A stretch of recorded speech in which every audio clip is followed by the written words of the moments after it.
Welcome back, my dear friends, to this fantastic series. Now, it's taken us all around the world, from South Korea to the depths of rural Louisiana. So, you ready for episode 4? Let's see where we end up this time. Okay then, without further ado, here we go with An Occult Hunter's Deathlog by Forest Has Eyes. Log name, PEXU Deathlog. Author, Nolan, Dwight. Call sign November 1. Well, we all thought it was a joke at the mission briefing. It was back in the mid-80s when many of us were group veterans from tours in Indochina and assisting the Mush in Afghanistan. However, when the FBI liaison showed us the slides, some of us were sick to our stomach. None of us could believe it. All across Minnesota, homesteads, cabins, ransacked and torn apart by what was officially just non-connected encounters with bears and wolves. However, unofficially, the culprits were ape men that were near 8 feet tall and weighed 1,000 pounds. We all thought it was just myths. Bigfoot sightings were becoming more and more frequent, though. But to us, we're about as grounded as you could come, with all of our training and time on the line. That was until he showed us those that were killed. Man, woman, young or old, even children. Gnawed on, torn apart, mutilated. Something about that made my blood run cold. These weren't myths, they were real. Living things that were in our backyards and were killing indiscriminately. From there on, we all knew what we had to do. We just didn't know what kind of hell we were walking into. 76 hours of straight hell and war. Wasn't just one or two. It was a family of 7. I'll never know truly what we saw out there, what pulled our comm sergeant into the trees and tore him limb from torso, but I know this. There's things out there that have been here much longer than we have, and they challenge our claim as the dominant species of this planet without breaking a sweat. The governments, all of them, know about them, and it's not just in North America. It's in Africa, Europe, Asia, everywhere. What I do know is that sightings of cryptids have become less frequent and more bathed in skepticism. What I do know is that the amount of people disappearing has quadrupled. We are fighting a war, and we are losing. That's an excerpt from an anonymous source within the United States Special Operations community. The truth of what he says has been talked about in speculation. However, I've learned firsthand it was a premonition of what this generation's warfighter's next opponent was going to be.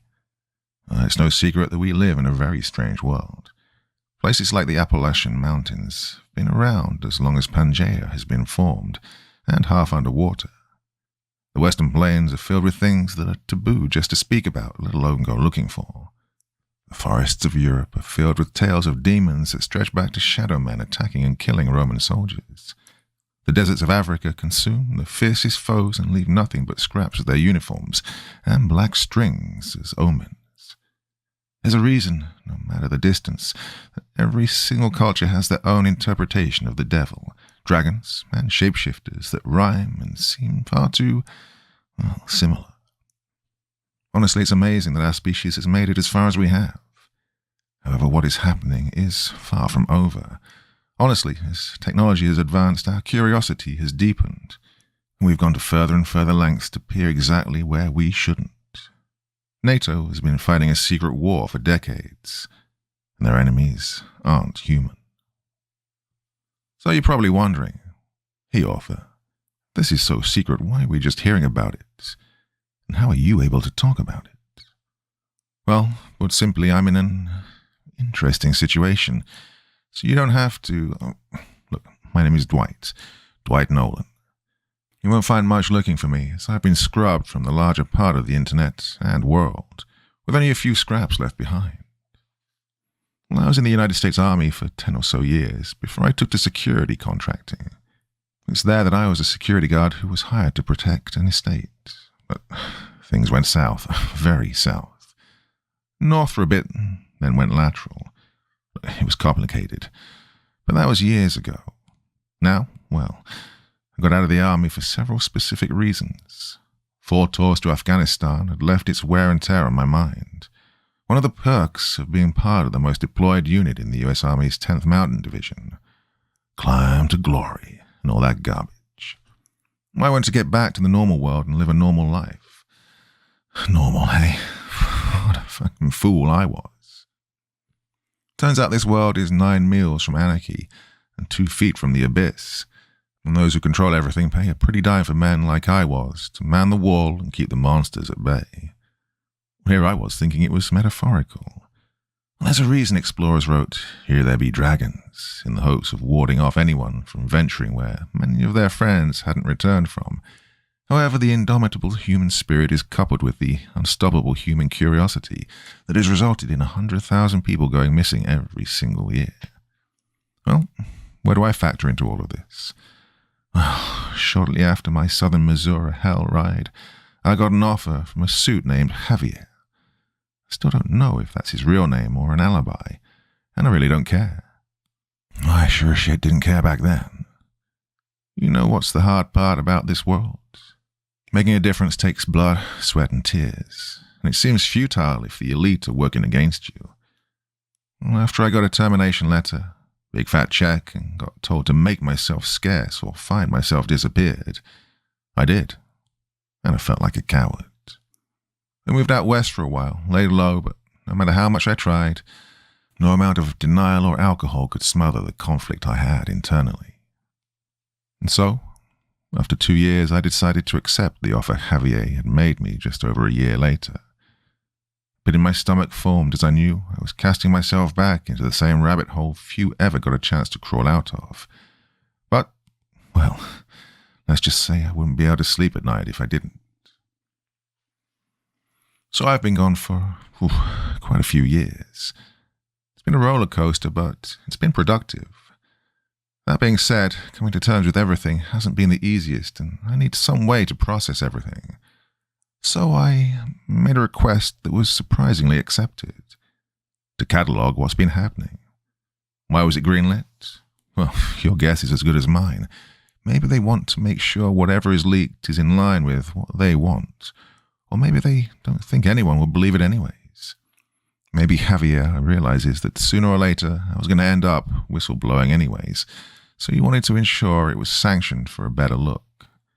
Either way, here we are, and boy, I've got a lot to say. But it's best if we start at the beginning, for me at least. The group I work for is called PEXU, Paranormal Extermination Unit. I know, very clever. You'll find it listed on no public documents, government websites or dossiers, but it's a very real multinational organization with a serious amount of funding put behind it. A wise man once said, "Designation means authorization." Now, PEXU has a lot of units behind it. Some you may have heard of. 4th Special Forces Group based out of Fort Bragg. They were the first to be inducted and assigned, and they've laid a lot of the groundwork for what was to come. We've got my old friend Nicholas Walker to thank for that. Well, there's been other instances. A group of Danish frogmen went dark in the marshes not too long ago. Polish Grom have been on the front line of this brutal war, and the only thing holding it back from Europe. There's been other occurrences, with the 22nd SAS having gotten into something particularly hairy, though I'll let the Brits tell that tale. They'll never shut up if I don't. There's also a SEAL team that had to go dark recently, Team 4. Hopefully they'll be back. Well, that being said, everything can or should be handled by the wholesale special operations units. And sometimes there's a threat occurring that can be handled by less personnel, and right now, we're strapped, and our big guns are always getting sent out. Can't always bring a machine gun to a fistfight. I mean, I would, but anyways. Solo missions are a common occurrence, as there are a lot of single PEXU operators, usually people who can travel, have jurisdiction over a large area, or can conduct them without making ripples, but always those who have dealt with an incredible amount of shit in the darkness and come out the last one standing. If you hunt monsters, there's a good chance you're going to end up in a trap one day, surrounded. So if you get sent, you better be able to unfuck yourself or fuck up whoever can on the way down. The career of a solo isn't without its kinks, and by God, mine was, well, that's probably a good place to start. The beginning. Dossier, Clown House. Oh, I could feel the blood pumping through my veins full force when they sent me the information on my first target package. I'd regretted not taking the opportunity from PEXU for so long that I blamed myself for every missing person and mutilated body that was found 200 yards in forsaken ground. So, when they got back to me and I finally had the chance to jump into things again, I was both fired up and absolutely freaking terrified. Why? Well, let's recount. The last time this happened, I was pushing mid-30s, running through the woods, nearly getting caught by every Midwest Wendifucker that popped out of the brush. Well, despite my pretty stacked resume in helping to defeat the sizable event, that my direct contact at PEXU called one of the most extreme outbreaks we've seen in a while. Well, it only takes one. So I sat there in my quiet home, my fax machine slowly printing out the pages. I knew there was no going back. My first mission saw me dispatched to southern Ohio, where a suburban town was being attacked by a clown. Yeah, I know, but just trust me on this one. The anomaly was first seen manifesting itself towards the outskirts and less populated areas, seeming to be like a bad rerun of the clown pandemic that occurred a decade or so ago. Except, where locals found this creepy yet funny, it stopped being humorous when they discovered the body of a child in a nearby creek. One day the clowns stopped appearing at the edges of town and started making their way in.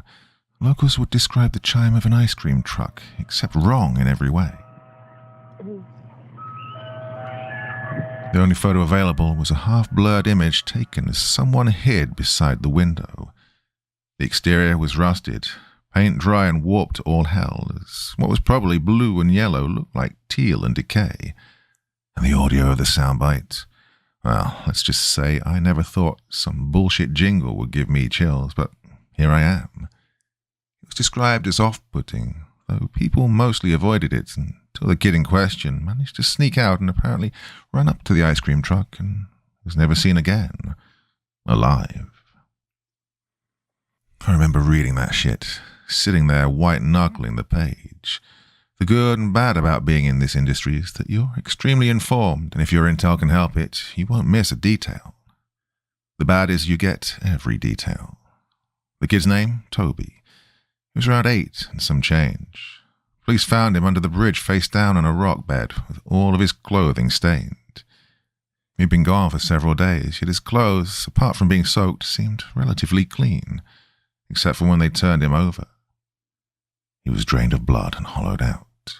Clinically so, with a level of precision and brutal efficiency that showed this wasn't just some deranged maniac. Local police were dispatched in an attempt to hunt it down. A neighborhood watch was put out for the horrifying tune of the truck, and around a week and a half later, someone called in. One of the pages was the transcript of the call. Dispatch Unit 0576. Yes, 911, what is your emergency? Caller, redacted. Hello, this is from 226. I'm calling you about that truck with that serial killer. He's right down the block outside. Okay, understood, ma'am. Can I have a location? Yeah, he's on the intersection of, and he's heading east. He's moving, but couldn't be more than 5 miles an hour. All right, ma'am. I've got police on their way. Stay inside and keep out of sight. Hey, someone just knocked on my door. The truck just stopped it. Ma'am, can you hear me? Local police units arrived, attempting to stop it minutes later after the truck stopped in the middle of the road. However, people in nearby houses could only hear screams, followed by over 3 dozen gunshots.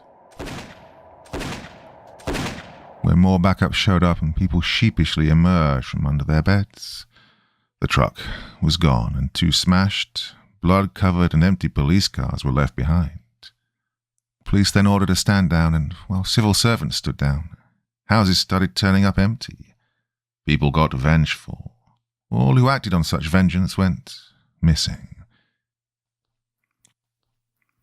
It then eventually tricked up to us, to me. As you can imagine, I stopped chuckling at the notion of this thing being a killer clown right after it decided to be a child murderer and a cop killer. I had some hints of what to bring in terms of my kit from people in the industry. The Hunters Guild recommended me to bring a standard allotment of salt, silver, iron, and some holy water. Others recommended I bring different EpiPens full of antioxidants and nerve agents.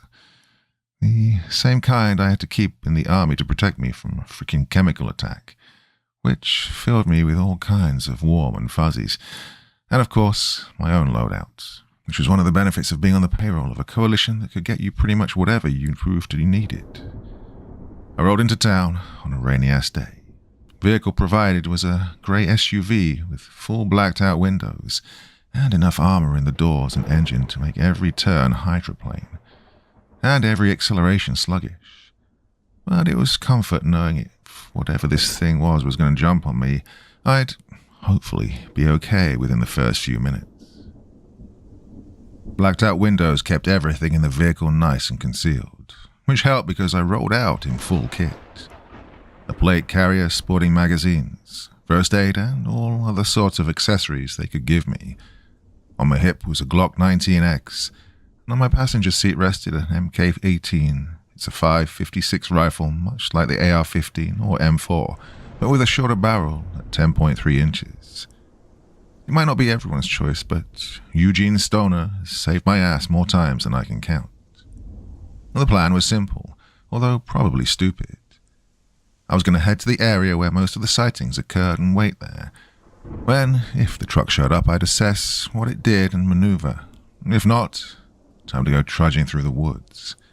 I hoped for the former because the latter was going to be a painful trip down memory lane. So I slow-rolled and crept through the rainy streets in my state-sponsored mine-resistant spook car, keeping watch as I headed towards a nice, silent road towards the southeastern area of the town, hugging the dense woods. I cracked open a Red Bull and waited. For 10 minutes, which turned into 2 hours and 10 minutes before I even realized. My hands white-knuckling the steering wheel. I was frustrated. My first hit, and I didn't even know how to actually find the thing. Here I was camping off the side of the road on the government dime. A pit in my stomach formed as I debated with myself what to do. And then I heard it. Like someone was trying to sing while they were being cut into by steak knives and doused in salt. It came from behind, causing me to look through the tinted windows, and there I saw it. The mouth of the truck looked like a horrifying gaping maw as it slowly crept down the empty street. I took one last swig of my caffeine courage as I reached over and grabbed my rifle. The truck slowly moving up as I slid my Pelter headset over my ears and turned on my MBITR radio. Maine, this is November 1. I've got OP4 actual in my sights. Break. Approximately 30 meters to my rear and closing. Holding position inside my vehicle. Over. On the other end, the calm voice of a man back at our Tactical Operations Center came through, albeit a bit choppy as the dense rain was having its way with our communications, trying to travel over multiple states. November. May 18th. I muttered and shook my head, then froze as the thing passed right by me. Oh, I swear just looking at it gave me a migraine, and not just because it looked like a hunk of rusted trash. It rolled down the road like a predator, stalking its territory, which now ran through the town, before pulling off. Or maybe it was pure luck, or the tinted windows that it didn't notice me. Or maybe it did and it wanted me to, but, well, I ended up following it. Oh, my gut told me to stay put, wait for backup. But then I quickly reminded myself that there was no backup. Oh, I was these people's saving grace. No one else, just me. I put the car into drive and trailed the thing around 200 yards behind it, my rifle between my legs just in case it stopped and I would have to engage in the same circumstance that poor lady on the 911 call did. But it didn't. The drive was long, so I had to match its pace, which was slower than even my vehicle wanted to go, and through the mini-monsoon I followed it until it trailed off onto a backwards path. Oh, thank God for whoever gave me this vehicle for including four-wheel drive and tires with all of the traction. The mud-soaked roads were lined with gravel that barely helped any, but as it started to bend, the truck went out of view, leaving me with only the bending tree lines and a forest that I swear was watching me. Eventually, I came to the top of a hill and stopped. Down a path that was flanked on both sides by tall trees, opened up to an overgrown area of ferns and tall grass, where a decrepit shack stood amongst stone and other rubble. From the top of the hill I inspected with a magnifier mounted just behind my Ecotech sight. I had two avenues of approach now. Straight down the road, or creep through the woods. I was vastly better armed than a small-town cop. However, four of them, including several armed locals, were dispatched with ease. I had to be smart, so, against my better judgment, I put on my dark green Gore-Tex jacket underneath my plate carrier and stepped out into the pouring rain. Through my radio, I could hear Maine trying to contact me. To no static and broken up avail. Against my better judgment, I turned the volume down. If nothing else, the headset would protect my ears from a hail of gunfire. I approached the steep decline into the hill going down into the woods, and carefully grabbed onto trees to avoid falling down and busting my shit. Right before I slipped on a branch that I thought was sturdy, which betrayed me and broke, causing me to stumble, shoulder check a tree, fall down, and, bust my shit. I could hear the forest now. Welcome back, Dwight. Regardless, I kept moving, my eyes checking the surrounding trees as I inspected the canvas of greens, browns, and blues. If it was a clown, it would stick right out, hopefully, but I wasn't taking any chances. Every footstep was methodical, every glance was purposeful. I could feel myself getting soaked, but it didn't matter. I was slowly gaining ground as I saw the shack come into view. A trait you never expect to pick up in the military is smell. Is there a fire nearby? Is the belt on the Humvee burnt and about to snap? Is that water or gasoline and, is there an enemy combatant nearby? One thing I picked up in Afghanistan is that almost all of the time your enemy didn't shower. There were many instances in which we could smell the putrid and stink off their bodies before we even saw them, warning us that the next corner may or may not have a true believer behind it. As I approached the house, I smelled not just death, but rot. The kind of smell a body gives off when it's day 5 of defending a COP in the mountains. There's a fallen combatant halfway down that's been baking in the sun, but you can't go move him away, so you just have to sit there and endure it while getting shot at. Had I not the iron stomach of a man so desensitized by it for years, I would have gagged. Instead, as I approached the shack, I realized this was the place. I quickly descended upon the truck, approaching the back door. I whipped it open and saw no one was there. Then I got a huge blast of putrid stink. Inside, the floor and walls were lined with blood, and what I had to theorize was fecal matter. Glyphs and drawings, incoherent, were scribbled in the brown and black substance all over the cabinet, floor, and fridges of the ice cream truck. Assessing no one was inside, I made for the structure. Brown wood and rusted metal lined the shack. A mess. Well, the front door had long since caved in, and I was confused for a moment on how to enter. That is until I spotted an old stone stairwell leading down, with the top of the structure a hollow mess. I realized this might be my only way down. My wet boots carefully stepped, trying to make as little noise as possible as I headed into the dimly lit cellar ahead. Well, the smell got worse, and even as my eyes started to water from it, I pushed through. A strange warmth could be felt, only adding to my frustration as the humidity of the rain from the summer day outside was making me irritated as all hell. Despite this, my rifle was raised as I peered past a corner that led left and followed the amber lights of candles. Through my pelters I could hear the crunching of bone and the tearing of flesh. Then I turned a corner to see it. Oh, it was the clown. At least it was trying to look like one. The thing had a blue man outfit with white and red sleeves. It was standing on all fours, and its legs seemed to bend the other way, appearing much like an insect or a thing, as its body actively crunched and contorted as it stood over a body. I looked around. Human skin hung flayed from the walls and ceiling. Of all ages, of all races, sex, horrifying caricatures with smiles, makeup, and other glyphs, and writing had been carved into its skin or painted on.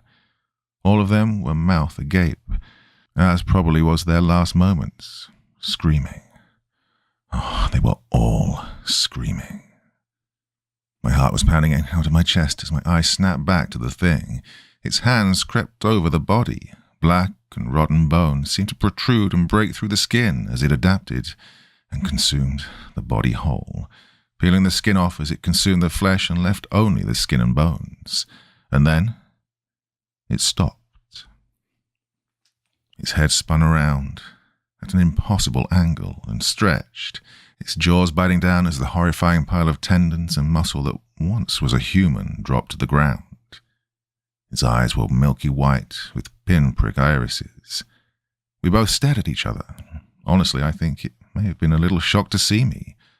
That would last about a millisecond, though, as it unhinged its jaw to reveal several rows of intersecting teeth and jaw mandibles within, frilled insides as it roared the screams of all of its victims. In that moment, muzzle raised, toe-to-toe with this killer of men, I vividly remember the only thing I could think to say. Holy fuck. The thing sprung up and leaped, its enormous body somehow moving like that of a grasshopper in speed. I had to dive out of my way and to the left. It came face to face with the concrete of the basement wall, as I could hear the thud and crunch of the impact. I took aim and fired. My short-barreled muzzle sending shockwaves bouncing off the walls, deafening whoever might hear it, and I think even as it howled, the 5.56 was sent into its center of mass. But the thing just turned and leapt at me. I kept my distance, firing round after round as I put the stone pillars and columns between me and it. However, like some sort of freaking centipede, it just coiled past, its mouth wide as it leapt for me. "Oh, get bent," I shouted, as I butt-stock whipped the thing, causing its head to snap back into the pillar as I shuffled away. Well, my weapon went dry. I whipped the new magazine out and messily shoved a new one in, the bolt going ka-chink, letting me know that she was ready. And the creature was pouring blood by this point. A disgusting yellow sludge poured out onto the floor as it howled at me and proceeded to run. While it did, it seemed to retract, condense. I didn't even know if those are the right words to describe it. And it took off in its enlarged, elongated, broken joint form, and when it got to the stairs, it looked like a feral man-clown running on all fours. Well, I took off after it, but god damn, it was fast. Between all of the dance hijinks, keeping it away from me in the basement, I was breathing heavy as I ran up the stairs. Then I slipped a bit, banging the hell out of my knee. Of course, even while battling 10th Circle evil, the elements decide to kneecap my chances, literally. Well, I can also wholeheartedly endorse that my $50-something knee pad inserts did not help. Regardless of the sight of it taking off fast enough to cause wind as it tore past Flora, due west into the woods, I sprinted after it. I took aim, firing shot after shot. The snap of my suppressor followed by flashes of yellow and howls that could be heard, letting me know I was getting rounds on target. It sprinted up a slight hill, my feet dragging in the mud, and I was getting winded by this point. By the time I got up, all I could hear was shuffling, howls and giggles, the laughter and whispers. I looked around, scanning with my rifle, with my hands shaking from all of the adrenaline. Oh, the only thing I could muster was, Where in the hell did he go? The sound of the massive snapping of branches, followed by a million-toothed clown jumping right for me from my right, gave me my answer, caused me to stagger back straight into a tree. Mother of... is all I managed out as the back plate of my plate carrier hit a tree, cranking the absolute hell out of my neck and causing it to shake the upper branches as a hail of water fell on me. I fired off more rounds at the speeding form, flicking it to full auto and letting loose as it vanished into the brush. The sound of my rifle jamming from the rain as it tried to load the round caused my heart to launch into my throat. I looked down. It was one mother of a double feed and no amount of finger-fucking would get it in time. I looked to see the thing was maybe 15 meters from me now. I transitioned to my handgun, sighting in the red dot on the thing and firing off shot after shot. The angle it launched itself at, it took damn near every round head on the face. I leapt out of the way as it slammed right into an old oak tree. I spun around, firing into the thing as it writhed, tearing chunks out of its arm, legs, and back as the clown suit was a little more than scraps on a yellow, putrid, decaying body. It slumped down and rolled over to look at me. Well, by this time, I slammed my handgun back into its Kydex holster. In a matter of seconds, my adrenaline allowed me to clear the magazine, clear the chamber, and successfully load a new round, aiming my Eotex dot right on the thing. Its massive jaw seemed to be giving away as the frills began to melt. Its eyes were a dark black and blue, falling apart as the left side of the head was actively in several pieces now. The thing paused. A mound of yellow sludged and digested red person flew out onto the ground in front of it. But I didn't waver. I don't know why I didn't just kill it. Maybe the same reason, after a slugfest, a boxer waits a moment as their opponent struggles in the corner. And then the thing spoke. Its voice was high-pitched, several voices together, bleeding in as it stared at me, growling before saying, "I just wanted..." I didn't give it the chance, as I flicked my weapon to full auto and laid into it, every round making contact with what I hoped was a brainstem in its almost humanoid neck and head, painting the tree yellow, black, and red. As the thing slumped over, now little more than a pile of was an anomaly, I caught my breath.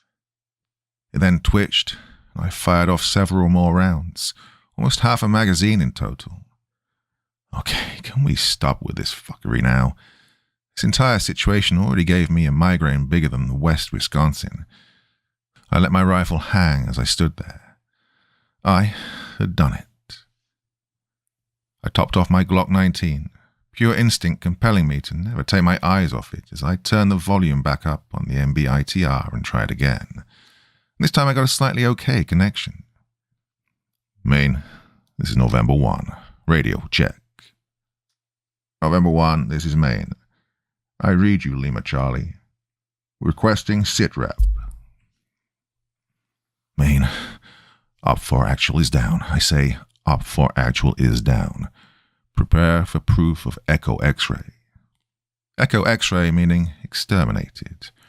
Mounted to the front of my plate carrier was a phone explicitly used for communications, team coordination through markers and maps, and, in this case, snapping a photo and sending it back to TOC. Within seconds, Maine responded. Roger, November 1. Keep your ATAC on. Local liaisons en route to secure the area.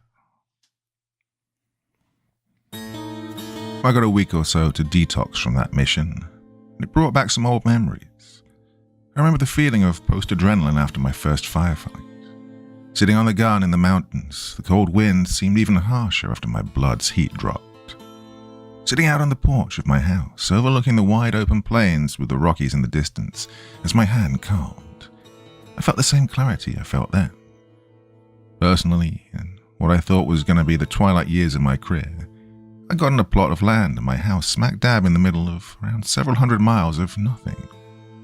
For the year prior to me joining PEXU, it was my place of exile. After the week I'd just had, it'd be my oasis for the next several years.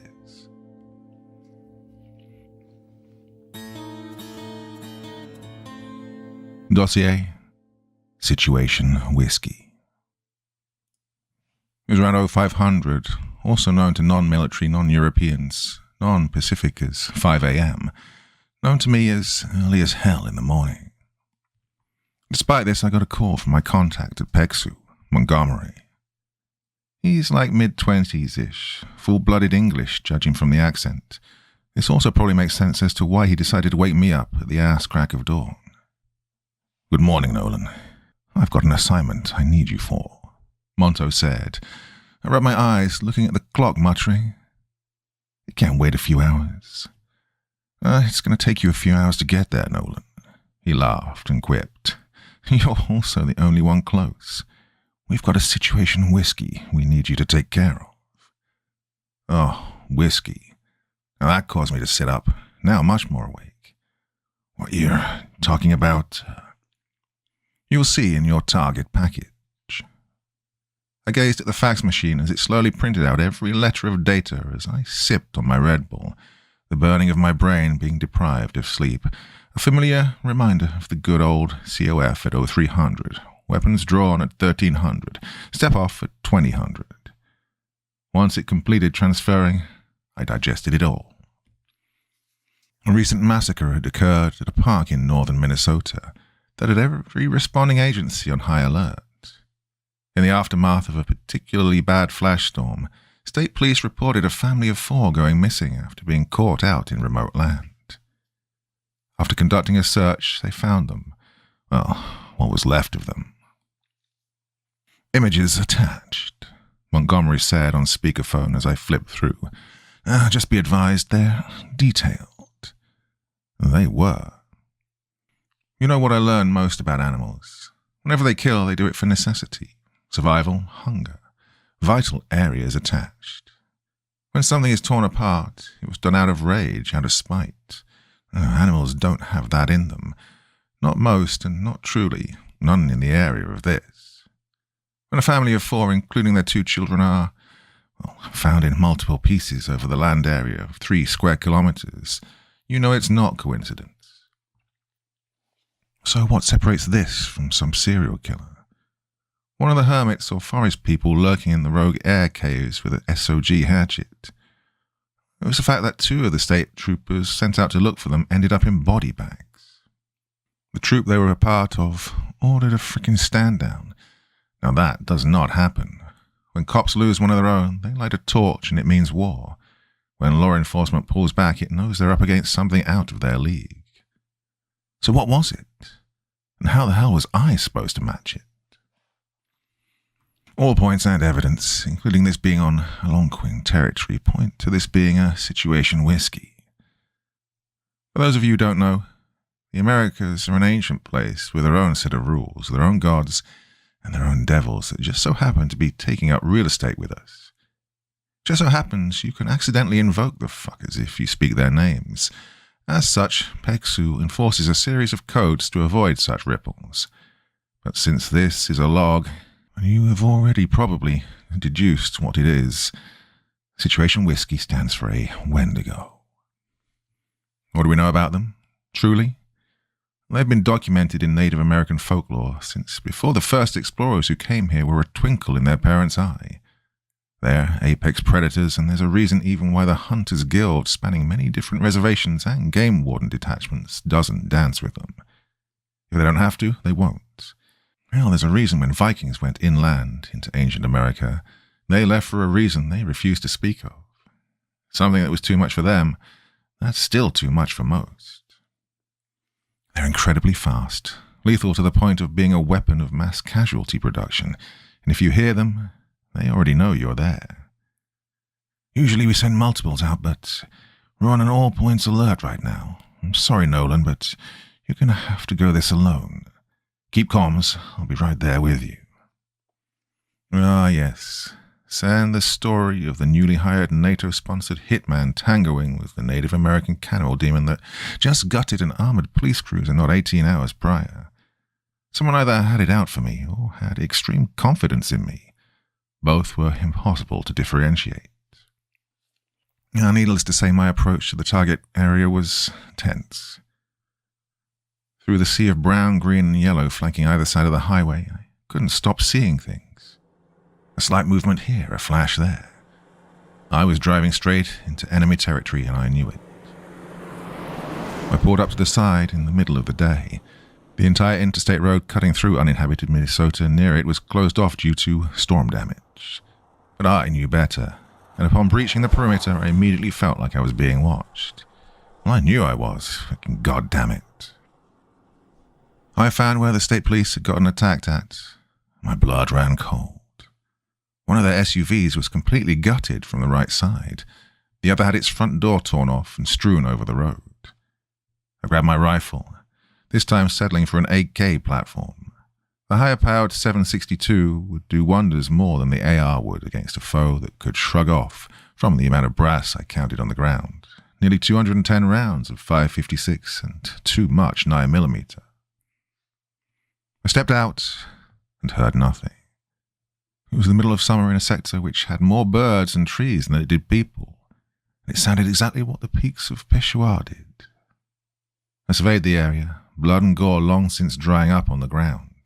I bent down and grabbed one of the rifle brass from the asphalt of the road, moving it around the black leather of my mechanic's gloves. Shit had gone cold, long cold. The angle of their cruisers meant that they'd been able to set up a defensive position, and yet they were still put to the sword. Well, let's hope old Kalashnikov had demonic warfare in mind when he developed his rifle platform. Regardless, I continued on. I stayed off the trail, calming my footsteps as I followed the trail of blood.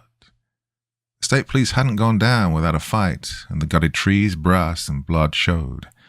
Still, no sound meant it was in my area. The burning sensation told me it was watching me now. This thing had taken out 2 armed state lawmen, and I was supposed to stop it alone? Well, I need to stop it. I was losing my nerve. Though to be fair, I lost my mind by agreeing to this. I stopped at the bottom of the trail, a large ditch where I found one of them, what was left. At the bottom of a small divot, a crater thing in a clearing. Half of the trooper remained as their light tan uniform was stained both red blood and black. Emphasis on half, as only one of their arms was visible and their legs were nowhere to be found. Intel we'd gotten stated that they were able to get their downed officers out. Yet here she was, rotting in the forest. I don't know whether to feel bad for the troop detachment being unable to extract what was left of her, or sickened at them for lying and abandoning one of their own. It was a common occurrence when working for the government. I had to stop and pause for a moment. The gore and the sound of them still gripping their rifle out of rigor mortis as their dead tendons were damn near popping through their dehydrated flesh. Well, it almost made me lose my shit. The distant sound of a scream spurred me to life, though. MSP, make yourself known. The distorted sound of a female sounded off throughout the woods in the distance. MSP stood for Minnesota State Patrol. At first, I turned, raising an eyebrow.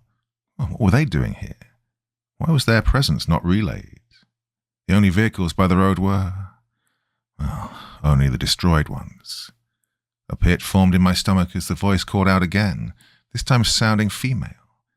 MSP, make yourself known. Same inflection, same tone, same voice. I looked back to the deceased body of the trooper, my gloves gripping the half-mutilated skull as I flipped it over. Yeah, definitely female. Oh, shit. I could hear the distant sounds of branches snapping, breaking. Something was heading at me like a cruise missile. A horrifying, retching roar was there that caused every part of my spine to shake as the snapping of trees and branches sent my fight-or-flight mode into activation. I'd requisitioned something, an asset just for this that I knew I needed to tip. I dropped my assault pack, quickly pulling it out. A small green rectangle. I shoved its spokes into the grass and dirt near the trooper, saying a prayer of forgiveness as I placed a blasting cap connected to a spool of wire into it, and untangled it as quickly I dove through the brush to a nearby berm behind me. I barely had time to collect myself as I saw it emerge. It was, well, I don't know what I expected. Not the tall, lanky, gaunt, almost skeletal form that ripped apart a great oak as it approached. It stopped with enough force to shake the ground, horrifying mangled claws digging into the dirt and rock as it steadied itself. Its eyes were sunken to the point of being black pits. Its teeth were jagged, mangled, corroded from disease and decay. Its spine nearly poked through the skin. In some areas it actually did. The Wendigo emerged, sniffing the air and looking exactly towards me. Through the brush and branches we locked eyes. We were just 15 meters apart. It took off towards me and didn't even see my asset I'd laid for it. As it neared only 3 meters from it, coming well into distance, as it was just about to run over the claymore. I rolled down the slope of the berm, covering my head as I squeezed and hit the detonator 3 times. Pucker factor setting in as I saw it move fast enough to cause light streaks. The blast of the C4 charge within the claymore was enough to riddle the ground, logs, half gut my berm, and destroy anything and everything around it. Well, there's a reason the front of it says, front towards enemy. The 700 ball bearings exploded out like a wave of deadly grey mist, shredding everything from branches, trees, and saplings that were all erased as the entire forest was cleared. In an instant, its dead skin wrapped tight around its skeleton was torn up, shredded in some areas as it looked akin to a torn-up dead flesh blanket covering its putrefied muscles and skin. Its shoulders, torso, and hips were riddled, and the beast dropped onto its back as I rose from my cover, taking aim with my AK, my red dot centered on it as I fired. I watched a 762 tear through its back, ripping off parts of its exposed spine as it messily took off, its roar shaking my organs and nearly making me nauseous. I took off after it, the entire time feeling like I was marching into one more trap. These things weren't dumb. This was their turf. But they didn't expect to start a turf war with a paramilitary organization. And all it took was 6 pounds of C4, 10 pounds of steel, and 4 parts hate to let it know the stakes had changed. No matter what was around the corner, I had to keep the pressure now. The body of the deformed state trooper, her mangled face. God, that was someone's daughter, someone's wife. I was not going to join her, and no more were going to be taken like her.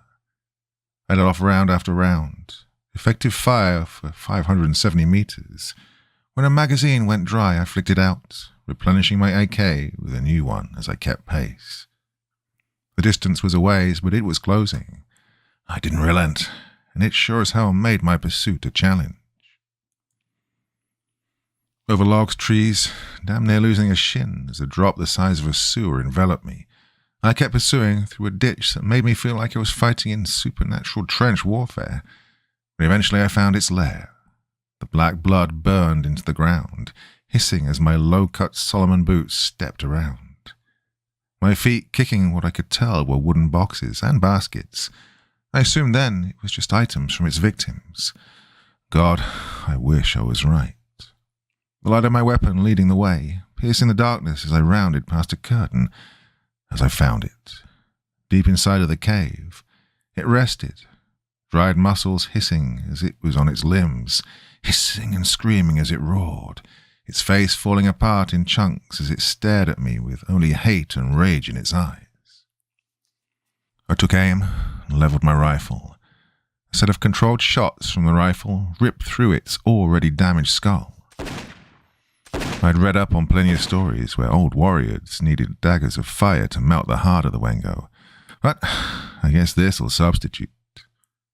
It collapsed, dropping to the ground in a sickening squelch. And I finally let out one hell of an exhale as I doubled over, the exhaustion nearly making me vomit as my taglight bounced around. And I noticed something.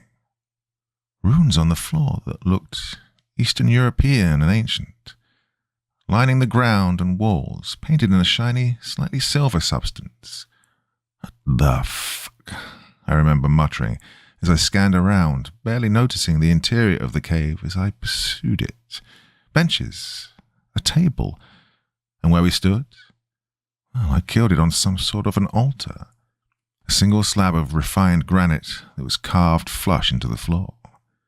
Turns out those items I kicked around weren't the belongings of victims, but whatever residents were here.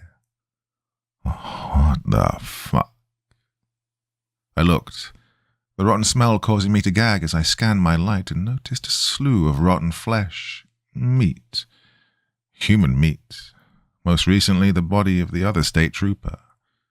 All of it was perfectly cut, like some frickin' sickening deli for the damned, next to the spot where it had died. It had fled here, this was its lair, but all of this was too refined. Sentient living humans had to do all of this. Then it hit me. Someone was feeding this thing human flesh. Something had manufactured this Wendigo. My hand shakily rose to my push-to-talk as I contacted Montgomery. Maine, this is November 1. Echo X-ray. Situation has complicated, I said as my eyes centered on a crudely drawn deer's head on the center of the altar.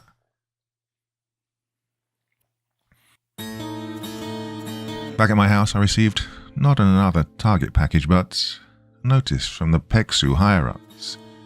There's a theory to some that the increased encrypted, anomalous, paranormal, the lethal encounters of the unearthly kind weren't by coincidence, but by design. Conspiratorial and underground movements predate the wheel and fire when it comes to humanity, and to some, they don't believe the world belongs to us, and that the unholy elements eating away at the membrane of society is the true natural order of the world. Very Wiccan, extremely genocidal. One of the images of them given was a blurry photo of a person in a white robe, stained with blood, raising a gore-covered knife in the air as they wore an all too lifelike deer mask.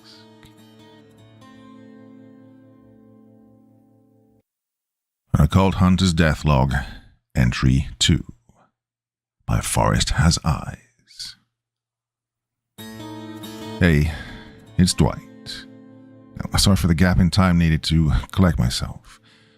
Even as I'm recounting what's been going on the past few years, I'm still running operations myself. Although there is this fairly large mission coming up, so let's just say that I'm covering the milestones, but there's nothing saying we can't double back or triple back. Revisit down Paranormal Graveyard Lane, eh? Anyways, shortly after my first situation whiskey, I'd managed to acquire quite the reputation amongst the brass at PEXU for my capability with minimal support in austere environments. Or at least that's what Montgomery told me.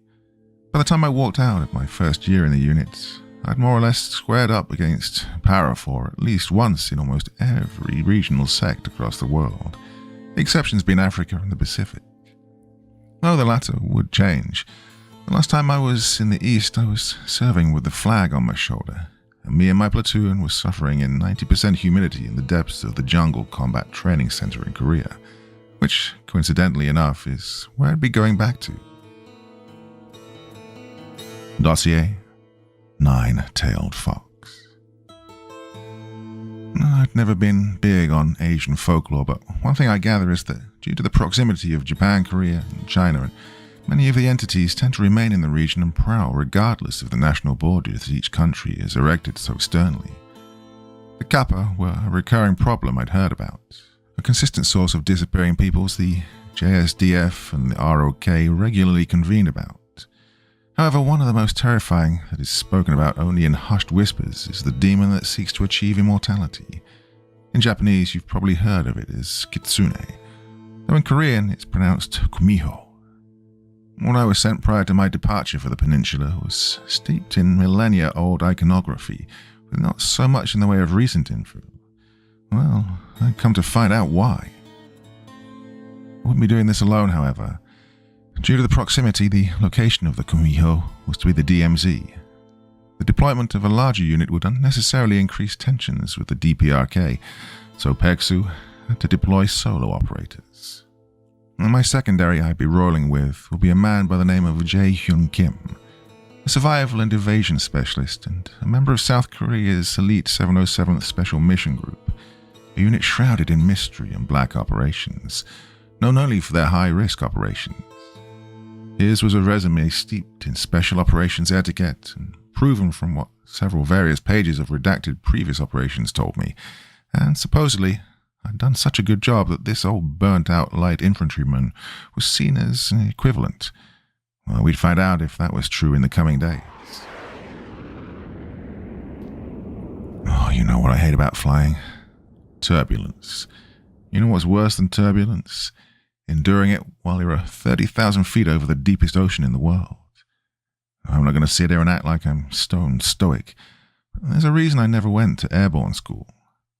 The flight over, despite its extremely long wait time, was, well, nostalgic. I was on one of those mega-sized, several hundred-seaters, the kind of ones with multiple floors, TV screens on every seat. Well, the downside was I had to ride in economy. Yep, even when you're contracted for counter-cryptid operations, the government still had to save its nickel somehow. I thought back on the predicament we'd found ourselves in.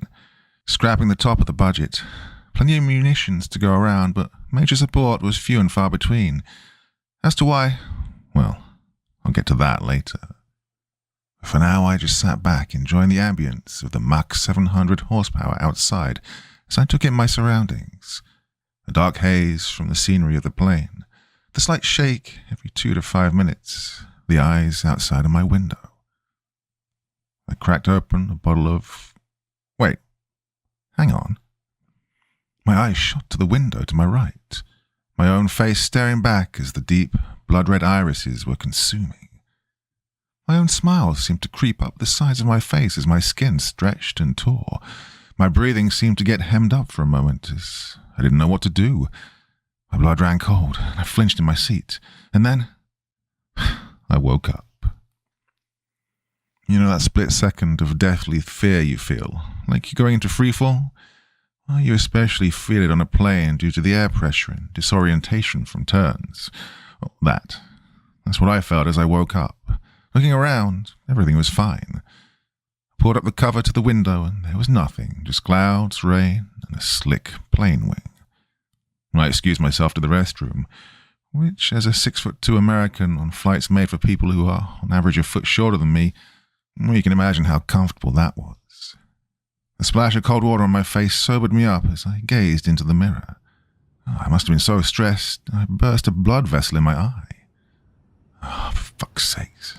One stress alleviated, another added. I landed in Seoul a few hours later. I guess the singular positive out of whatever that waking nightmare was managing to kill a slew of time. Well, I'm not going to lie. The vivid reality I felt was all too real. I couldn't think about it now, so I compartmentalized it to the back of my mind and swallowed the key. As I made for the arrivals, I ran into Jay. He was a shorter guy, probably 5'7", with a high and tight, black jacket and a set of brown and grey digi camo pants. "You are Nolan," he said, shaking my hand and grabbing my weapons case with ease. "Yeah, call me Dwight." He seemed to chuckle at the contrast, his active duty sense of formality, whereas I showed up in jeans and my old leather jacket with a Chicago flag patch on the side. "You can call me Jay, then." We loaded up in a shiny new Tahoe, pulling out, my eye getting lost in the spiraling highways and streets of Seoul that I barely saw between rotations for training and details. Well, Jay drew me out of the nostalgia. "So, have you been briefed on our enemy?" "Which one?" "The mythic being on the ones north of the 38th parallel." My quips seemed to break the professional ice between us. Jay handed me a folder and I flipped it open. The first thing to greet me wasn't what I expected. Some sort of rocky beachhead, and the pic centered on a hollow rock that had been split open. "Yeah, what's this?" "That is the Killing Stone. It is nestled in the volcanic mountains of Japan. An ancient evil was trapped within it, the Japanese kitsune. It was placed within an inhospitable place and was sealed for a millennia. It broke open just recently," he explained. I raised an eyebrow. Some of you might have heard of this a couple of years back, but I was still confused. That was across the sea all the way in Japan. What was it doing here in South Korea? Did it decide to get a new view? He reached over, flipping the picture to reveal another, dated weeks ago. It was an ancient metal pot, old carvings from an era long since buried and purged, the top welded and burned shut, split open down the frickin' middle, so much so I could see near 1-inch thick iron cut clean in half. "It is not the only one to evade spiritual custody," Jay muttered. "Both of them escaped in close proximity. Can't be a coincidence," I said, shaking my head. My mind thought back to Minnesota, to mostly classified operations on the East Coast. Overseas, outside intervention in releasing millennia-old evil was a real and present danger, though. Jay doesn't seem to focus on it too much. Maybe seals are old, however, their blessers have long since left us. Whatever causes does not matter. We have to put it down before she takes more of, her. She? I raised an eyebrow. "Yes, in the first week we recorded 24 harvested," he said, pulling off the exit towards our destination. I looked at the date on Kumiho's escape, glancing over. How many is off today?" "Hundreds." "Oh, we made 1,000 stops. The air was cold and the rain was heavy, but we took our time getting to where we were going." Jay had a reason. Concrete morgues and backroads police stations. Every time we arrived, 3 cadavers or more greeted us. What I saw made my stomach crawl up my throat. Their faces were contorted in fear, skin drained of all life to the point it was as black as ash, and their chest cavities were torn open. I remembered this as we pulled up to a rock military police annex. Watching them zip up the body bag slowly, the sounds of heavy rain echoing through the open bay door. "I thought these things were tricksters," I said, noting the direct, violent approach it had shown the people as it continued to reap over the land. Jay's eyes were locked onto the body bag as it was loaded into a zinc coffin. "The Kitsune are. The Kumiho are a terribly different thing entirely. We are chasing death incarnate, Nolan." Soon we arrived at a village north of Seoul, the noise and pollution from Korea's massive urban center fading off into the distance as all that surrounded us were green fields, forests, and the sounds of trees and wind. The area around the settlement was slightly hilly. Ancient roads had been freshly paved over, while the buildings were a mix of old-school slate roofs and modern and concrete glass houses in between each other. 2 eras were colliding on some of the oldest soil in the Pacific, much like our coming confrontation. The comparison here ate away at my mind. Jay wore a holster on his hip, matching his oh-so-covert military-like attire, whereas I kept my 9 tucked away in my jacket.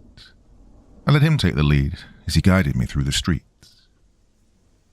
1,000 years ago, the men and women who locked away the Kumiho lived here, at the seat of this valley. Now, it has traveled in a death march across 85 miles to reap over their descendants," Jay said as he stopped at a T-intersection, pointing to the roof just ahead of us. The sloped traditional tar roof was visibly torn up. The intersecting pieces were smashed. Others had deep gashes in them. Now fire clay, the material it's made out, isn't the most fragile material. Ancient humanity knew what it was doing to protect itself from rain, hail, and harsh eras, so to see it demolished in such a way sent a chill up my spine. Jay then pointed to another, then another. Then one of the more modern buildings had the damn concrete cracked and the wire glass windows completely blurred due to the cracks. This was enemy territory, I could feel it. All of these people were living on contested territory by something almost virtually incomprehensible. "So, all those centuries ago, this is the place?" I asked. "Yes, also my home," Jay said, like a weight had just dropped on the gravity of the situation, especially for him, and it set in deeply. I looked over to see his piercing eyes inspecting every inch of the soil. We stood as the last, best chance they had. One creature did all of this," I said. Jay shook his head, staring daggers into my soul. "That is not a creature. Its capability is absolute, and it is older than the most early stone of the planet we walk on." He then gestured for me to follow as we rounded the sides of one of the houses, and there I saw it. claw marks, prints and hand marks that looked somewhere between a horrifying beast and something attempting to imitate a man. They were burned deep into the clay, tile, and stone across the house as it seemed to scale it like an efficient yet ruthless being. "The earth bleeds the longer it is left to roam, Nolan." "Dwight," Jay said, collecting himself. "Well, we'll get it done," I told him with all the reassurance that two guys staring down an East Eldritch abomination could. There was a twinge of a smile. The scream we heard from off in the distance dropped any pride we had as every blood cell we had ran cold. "On me," Jay commanded, hand on his holster as we hoofed it. I knew it. I freaking knew it. When I said enemy territory, this is what I meant. I felt a sickening vindication from my paranoia as I followed him. The yelling continued. First a woman, as we could hear every centimetre of her diaphragm calling out in terror, and then children crying. We reached the top of the hill and rounded a corner. A group of people were fleeing from the front of a 2-story home where a woman had collapsed into the arms of her husband. Jay took the lead, kneeling down as I kept watch. Was it here? If so, we needed to get back to the Vic and lock and frickin' load. But could it already know? How potent was this thing's foresight? I was overthinking things. I scanned the rooftops, saw people peek around alleyways, spying on us or maybe just seeing what was happening. Could it be one of them? The Kumiho was said to be able to take the form of anyone, especially prior victims. I stood over Jay and the couple, hand resting on my iron as I gazed around, anxiety permeating my movements. I could feel like I was being stalked. I knew the burning sting all too well, having done this dance more times than I could recollect. It was watching us, wanting to see how we responded. Jay consoled the woman. He shot up to his feet, hand snapping and unholstering his pistol as I instinctively drew mine. "Yeah, what's the sitch?" I asked, eyeing the building with him, his breathing heavy as he kept his barrel out and pointed towards the door. "She said it lies within. Her father attempted to save the child in the upstairs room." My eyes snapped at him when he mentioned there was a kid in there. "And, the kid?" Well, I knew the answer in my gut. I didn't want to, but I had to confirm. He ignored me for a moment, maneuvering on the door, muttering, "They are already a delicacy." We both flowed through the front into the main living area. I activated a light on my pistol as he did the same. The interior was dark due to the closed blinds. Hawker factor set in, as I imagined it could be anywhere. Golden eyes staring at me, waiting for us to have charged in. Room clearing with pistols wasn't optimal. Jay called out in his native tongue, yelling as he led the way up the stairs, and I followed. At the top there was a door to the left and right. We each chose a door. Jay went left, I went right. I drew short. The kids' room. My low-cut boots could feel the carpet and toy bricks on the floor underneath me as I quickly scanned the surroundings, my cone of light quickly clearing the back corners, the closet door, and then to the bed. A small figure laid on the bed, half covered by a torn-up blanket as light shone in from the window just adjacent to it. Broken glass covering the area around it as the slats covering it were either torn off or hanging. My hands shook from the adrenaline and anticipation as I scanned the bed. The lifeless body of an adult collapsed over it. Oh, there was too much dead space. The closet hadn't been cleared. I didn't know if either of them were breathing or... "Jay!" He quickly charged in after clearing the parents' room, stacking up behind me, and he stopped. I could hear him stifle a gasp. "No," he muttered. My free hand aimed towards the far side of the room. "Closet." He held cover on the center of the room as I moved, whipping open the door. The closet was clear. I turned to see him already approaching the bed. The adult body was pulled off, the body of the grandfather who had entered with a large knife, attempting to defend his grandchild. The knife which had been used to cut out his own heart, still stuck in the gaping crater that was cut all the way into his chest cavity. His eyes were void of the colours of his irises, and Jay pointed this out to me with a grimace. I'm translating roughly, but he said, "His young gone. His soul, it is gone." Worst was the kid. The skin was grey to the point of almost being pure black. The lines split open as if they were falling apart. Oh, poor boy. His eyes widened terror as he looked up. His heart was taken the same exact way. Jay gripped the blanket on the bed, face twitching out of anger. I shut the kid's eyes, muttering a small prayer as we left. God, if it was bold enough to do this in broad daylight. Well, we unloaded our gear at a nearby house towards the western edge of town that I learned was Jay's home. I put this together when we entered with duffel bags and weapons cases, and he dropped all of that to hug two girls that ran up to him. His wife greeted him soon after, as did his grandfather. "This is my friend, Dwight." We'd gotten settled, and then Jay ensured we got one of the upstairs rooms to set up Overwatch, as he called it. I unlocked my case and prepped my weapons, an M4 Benelli, semi-automatic shotgun, the Italian special. My MK-18 rifle was here, along with a set of dual-tube night vision. I checked my lethal assets, and I heard Jay call to me from across the room. "Have you got a family?" I shook my head. "Nah, never settled down." "Oh, you'd make a good dad, you know," he quipped, preparing his own weapon, an SR-16, a new AR M4-style weapon common amongst special operations. He continued his insightful analysis of my burnt-out being. "I can see it in your eyes. You're looking to finally slow down, yet your heart cannot find the place." Sure that's not the caffeine?" "I have to warn you, brother," Jay said, checking his body armor and belt. "The Kumiho culls the hearts, and in doing so, the souls of people, to earn immortality. Every life consumed, every memory assimilated, every song ended is another step."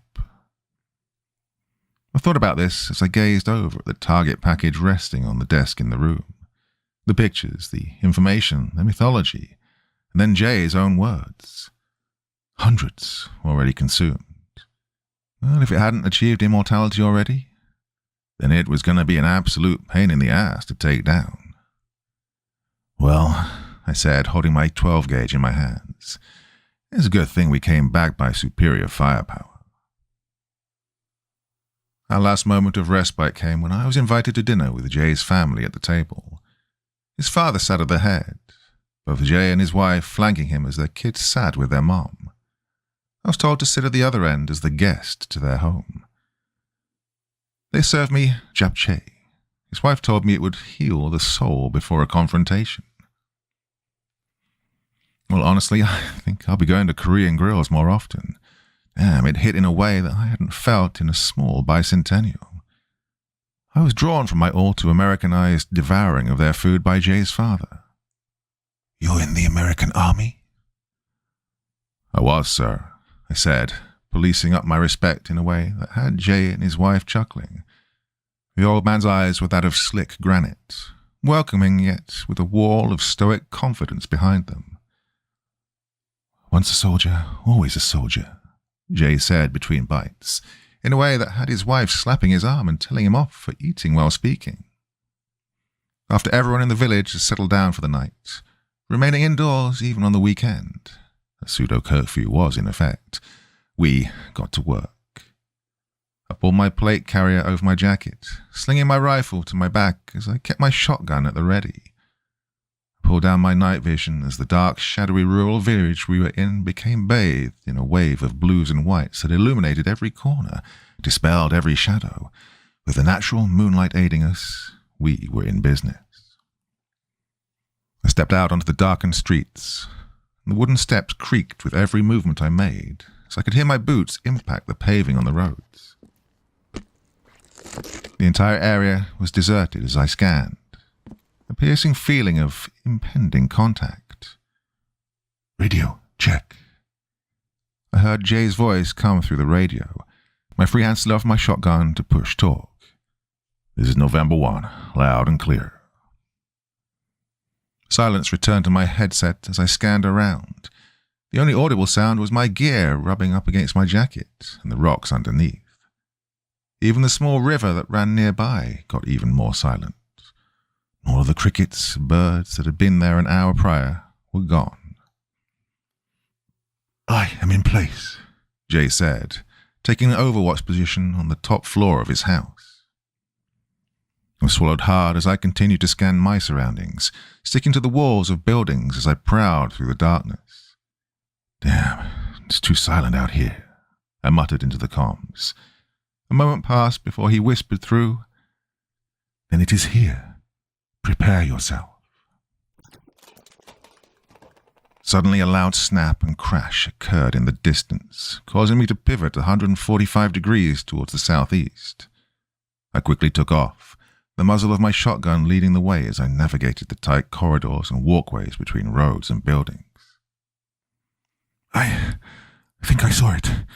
You'll be coming right up on it, I heard Jay message through. The crunch of grass under my boots only grew louder as I rounded a corner. Only to see nothing. The slight shake of a large roof tile as it rocked on the ground, surrounded by fragments of clay. I scanned the area, and then up and around. November 1? My breathing was heavy as I looked around. Nothing. You got anything? Negative. Silence followed. My blood ran cold. Hey, you there? I asked back. I spun around. Dark trees surrounding the town that seemed to be more impermeable than usual. My night vision couldn't pierce it. I backed up, just a small bit. The sting of being observed followed. I looked around and then a gut feeling caused me to spin. At the peak of one of the rooftops, a set of piercing golden yellow eyes scanned down at me, sizing me up. My jaw clenched and I aimed my weapon. The sound of a wrenching scream from someone directly at my 9 o'clock drew my focus. Nothing. I scanned back. They were gone. Oh, it was fucking with me.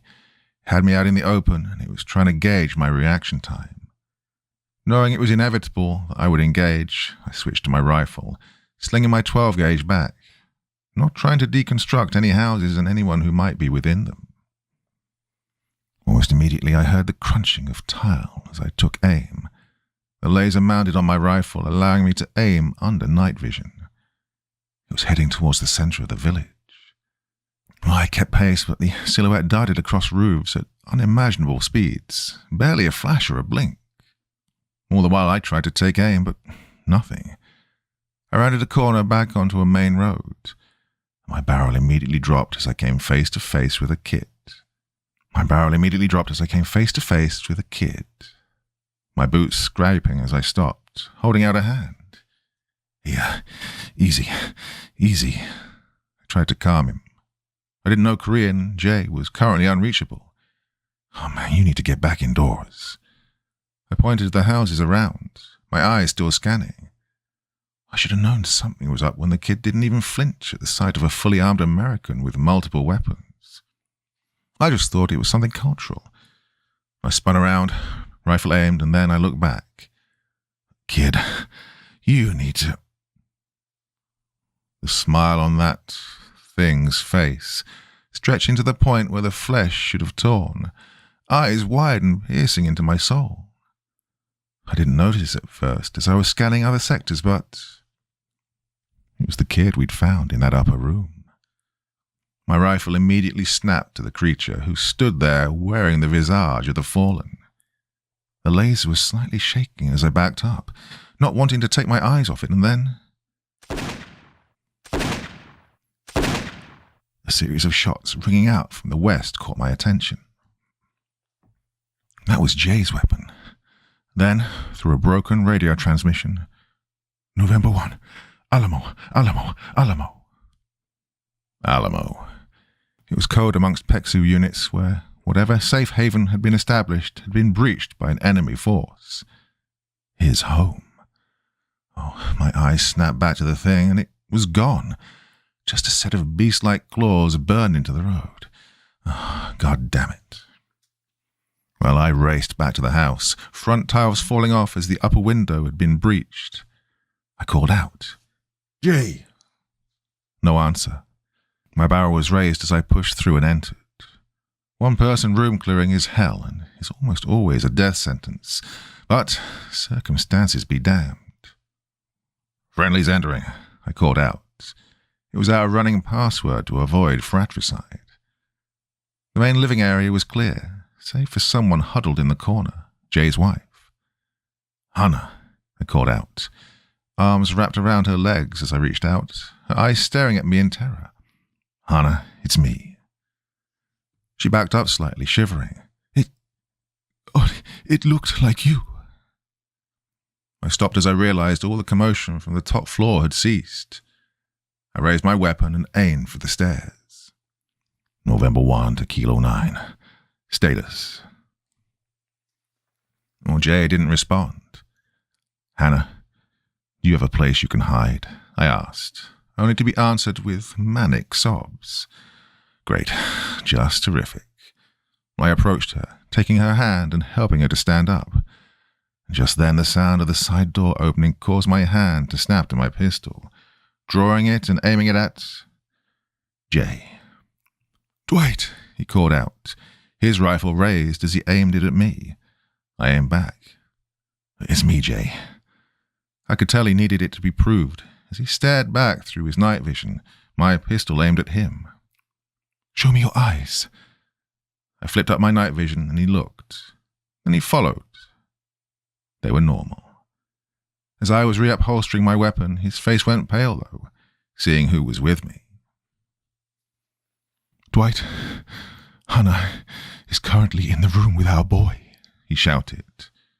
My throat went dry as my head turned, only to be looking into a set of golden eyes, a sinister grin that bore several sets of sharpened teeth, and a smell of death and lavender. Immediately her hand ripped from mine, slicing through my gloves on the way and causing me to grimace as I stumbled back. This Hannah screamed in a way that made my mind bend, my eyes watering as I reached for my rifle. I opened up with a set of shots, my suppressor snapping. She lurched forward and swiped at me. Its 4-foot-nothing frame shifted, sending me flying back onto the front doorway. My head slammed against the wall, knocking me silly as I watched Jay take aim and fire. The thing reverted to its truer form, the skin and face melting in a weird spiral as it dropped and took to all fours, with darkened flesh, golden eyes, and 9 tails behind it. It smashed straight through one of the closed windows, crawling up the side of the house. I looked down to my chest. A single strike managed to almost completely punch through one of my armor plates, crushed ceramic and polythene spilling out like a white dust, along with cutting deep into the receiver of my rifle. Oh, for fuck's sakes. Yep, so that's how I lost my first rifle. Still angers me to this day. I dropped my dead-lined MK-18 onto the ground, picking up my shotgun and checking the chamber. "Are you broken?" Jay shouted. I shook my head. Nah, still kicking. A crash came from upstairs. The scream of Jay's son followed. He roared angrily as he charged up the stairs, and I followed. What played out next happened in the matter of seconds, but it felt like an eternity. Don't know if it's because of the adrenaline or just being near the thing. Jay charged in first, rifle raised as the thing stood over his son, who was cowered under his bed. The Kumiho stood over him, one hand peeling the bed up before dropping it as we approached. All darkness and ambient light seemed to meld with it, as if it was both everywhere and nowhere. With my buckshot, I couldn't get a safe shot. Jay fired first, impacting its sternum and causing it to pounce forward, the claws punching deep into his front plate. He struggled with it, and I could see him grimace beneath his night vision, trying to shove it off as his rifle became trapped between them. I had to act. I pressed my muzzle directly up to its hairy and mangled skull and pulled the trigger. A small shockwave of the contained discharge and buckshot impacting corroded flesh, sending silver blood flying out as its screech caused me to feel nauseous. With a swipe of its right hand, it ripped one of my tubes off my night vision and slashed into the right side of my face. Oh, there was barely any warning. No disgusting tearing sound, just a single swipe of air and half of my face became unzipped. Well, I guess I earned a new scar. My own red iron was blinding me now, causing me to cough as I was flat on my ass. The entire side of my face stung as if it was on fire, the kind of pain you only know by being there. Well, not gonna lie, don't wish that shit on anyone. Some, maybe, but not all. Even as the impact sent me stumbling backwards, I slammed back on the trigger, pumping it full of buckshot, the shots causing it to let go of Jay, who fell back into a dresser. My glove became drenched as I tried to clear my eyes. I caught a glimpse of what was next. From the shadows, a silver knife impacted the back of the Kumiho. My eyes followed to see Jay's father twisting the blade. Whatever it was made of hurt it bad, and caused the area around it to start hissing with steam and fire.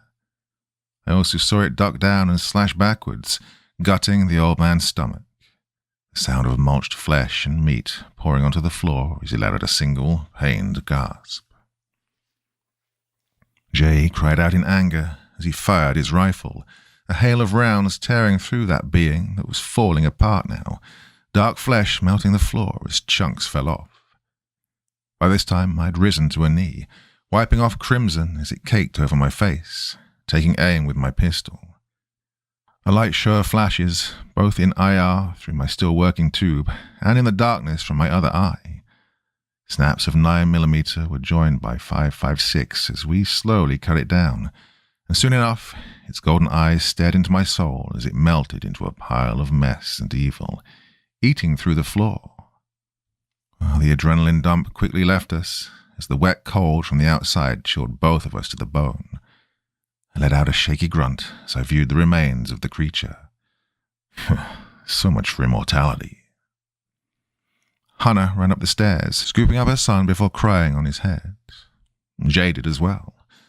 I stumbled towards the old man, flicking up my beat-to-hell nods as we locked eyes. There was a strange chuckle in the man's voice, seeing my face torn open to the point where I'm definitely sure I could feel windage through my cheek and, well, the state he was in. I couldn't hide the look in my eyes staring at his pulverized belly. He knew it. A shaky nod in the man's face as he gripped my hand, and I held his, staying with him until it fell from mine. Jay walked over, a shaky breath in his voice as I stood up, and our eyes locked to the hissing crater in the floor that was once the Kumiho. A millennia of violence and torment ended at the barrel of human determination. "Yeah, Jay?" I asked, shakingly getting to my feet.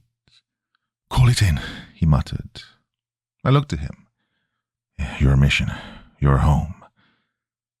I wasn't going to take that from him, not after everything he'd given and lost. I slowly closed the man's eyes as I heard Jay through my damaged peltors. "Main, this is Kilo 9. Op 4 actual is down. Preparing proof of echo X-ray." I remained in South Korea for the funeral service, shortly after getting my face patched up. The loss of their grandfather weighed heavily on Jay's family, but with the Kumiho put down, it meant that their people could move on. PEXU estimates that nearly 500,000 succumbed to its wave of death. That's just the confirmed ones. Those that went missing alone on trails, in rivers, of whom local police wrote off. Well, it's a miracle that we were able to put it down at all after the long night. We parted ways, and he told me if I ever needed him, simply call. In this industry, I may have to take him up on that offer one day. I would several times.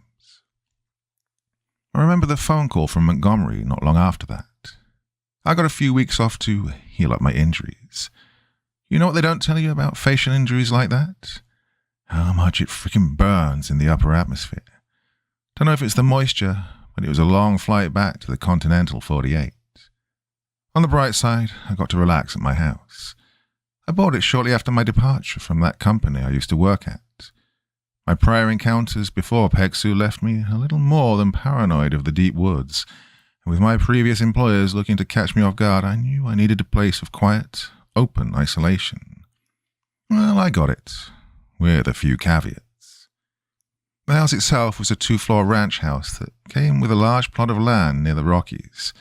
Simple, quaint. No one for a few dozen miles. The first weird sign was the fact that it had a foundation underneath that was nearly as large in area as the structure above. That and the fact that there was nothing on this place. No hauntings, killings, murders, nothing at all. Like it just dropped out of nowhere. Despite probably the better judgment of anyone else, I took it. Used a variety of tools to renovate and fortify it, and a small arsenal to guard it. Some days are peaceful, others, well, not so much. The day I got back, I remember pulling up to my front porch in my SUV. A strange, grey thing on my front steps. I kept my hand death-gripped on my 9 as I exited my vehicle and approached. For safety or otherwise, a large amount of my property was lined with bear traps. Now, here's a hint. They're not for bears. So when I strolled up and saw all of them, and I mean all of them, all 12 were bent and warped together in a fashion physically impossible with no weld marks and beyond what any tools could do, and placed in a fashion too intentional to be an animal. Well, I looked around, noticing the air outside was a lot more stale than when I'd left it. There was also no wind. At all. Well, let's just say I made sure not to look outside when I heard scratching on the sides of the house that night. You'll find the Great Plains, Oklahoma, and especially Appalachia are regions where you just don't acknowledge some stuff. It was hard for my Chicagoan brain to come to terms with the outside being lined with gashes too deep and too high to be from any local coyotes or other critters. Or the handprints that started to appear on my banister or the sides of the house. A slight embed just deep enough to be noticed. One of them also appeared on one of my windows, making me have to replace the entire thing. Fucking jerk. But for now, it's a weird symbiosis. The land likes to desecrate my house that doesn't exist on any public records. I stubbornly remind it that I'm not going anywhere by paving and painting over anything it does. Well, I guess it's time to get back to the prior faction I'd mentioned. Remember when I said we were in a war NATO and other governments had been fighting for decades? And that wasn't an exaggeration. You know how many have survived this long in this cursed world? Well, answer, by being a stubborn species and forcing it to back down, and thus a balance occurs. We've been dealing with these damn things. Entities, not myths, real living things that have been around since before Pangea and the Earth was cooled. Yeah, all the way back with swords and hatchets. God bless our ancestors. Recently, though, an escalation has occurred. World leaders got comfortable in the routine of covering up strange occurrences, attacks and incursions under the guise of gas leaks, mass shootings, accidents, trying to hide the unnatural under a sense of conceptuality. The problem? They lost the narrative quickly. Well, I've got another question for you. What's a cult? A group of unwavering devotion and ambition, misguidedly dedicated usually in a religious sense towards a leadership that screws such effort and sacrifice for all too sinister purposes. Well, the movement designated the Blackwood Brotherhood meets that definition to a T. Theorized to be the descendants of ancient Wiccans and ritual practitioners from ancient Europe, their modern incarnation bears that of ancient shifters under the guise of an elk or a deer's head. And they're smart, extremely smart. And the powers that be decided to blame everything on natural disasters. They tripled down and festered distrust. If all these accidents keep happening, then who's to blame? The government that promised to protect you. Federal entities couldn't just walk it back and say it was an occult outbreak in Louisiana or a skin peeler in Navajo territory, could they? Answer, no. Every cult has their public face. The New Advent is that answer. Originally a humanitarian movement funded by rich backers of whom not one thing could be traced, they offered refuge to all those who had been affected, whose loved ones went missing by the hundreds of thousands every year. And like moths to a flame, they flocked. Yep, the invasion has already happened. Soon every state, every town has people who believe in the New Advent. Churches, mosques, they're there too. What about those powers that be? What about them? Many cut and run, looking to outpace our mysterious adversaries, or, well, others went off the grid. I remember when I got that dossier and flipped through. There's no knowledge on their leader, if there is one. Could be 1,000 cells joined together in a single consciousness. It'd match up with the ideals of the remover. Ancient Russian pagans whose ideals align all too similarly with the cult. What do we know? The New Advent is being pushed by a man only known as Ryan Evans. An unsuspecting survivor of the tragic disappearance of Tipton, Indiana. Coming from a Rust Belt family, he and his wife donated millions to helping people recover from such horrific occurrences. In a world of disasters, anxiety, war, Ryan Evans' slicked-over black hair, young and warm demeanor provided all the reassurance to a world looking for protection. He's got a loving family, gets down and dirty, runs an extremely charitable tech company. Everything is so perfectly lined up and manufactured. Ryan Evans died in Tipton, Indiana, and whatever crawled out of there isn't a man anymore. But it's charismatic enough to lure people, and because of it, millions wear those golden wristbands, raise their hands and praise an all-too-consuming movement. PEXU was the short-notice answer, led by a disavowed former NATO chief, staffed by those who had come close to the silent apocalypse we're fighting and losing against. What do they do to their followers? What sacrifice do they ask for?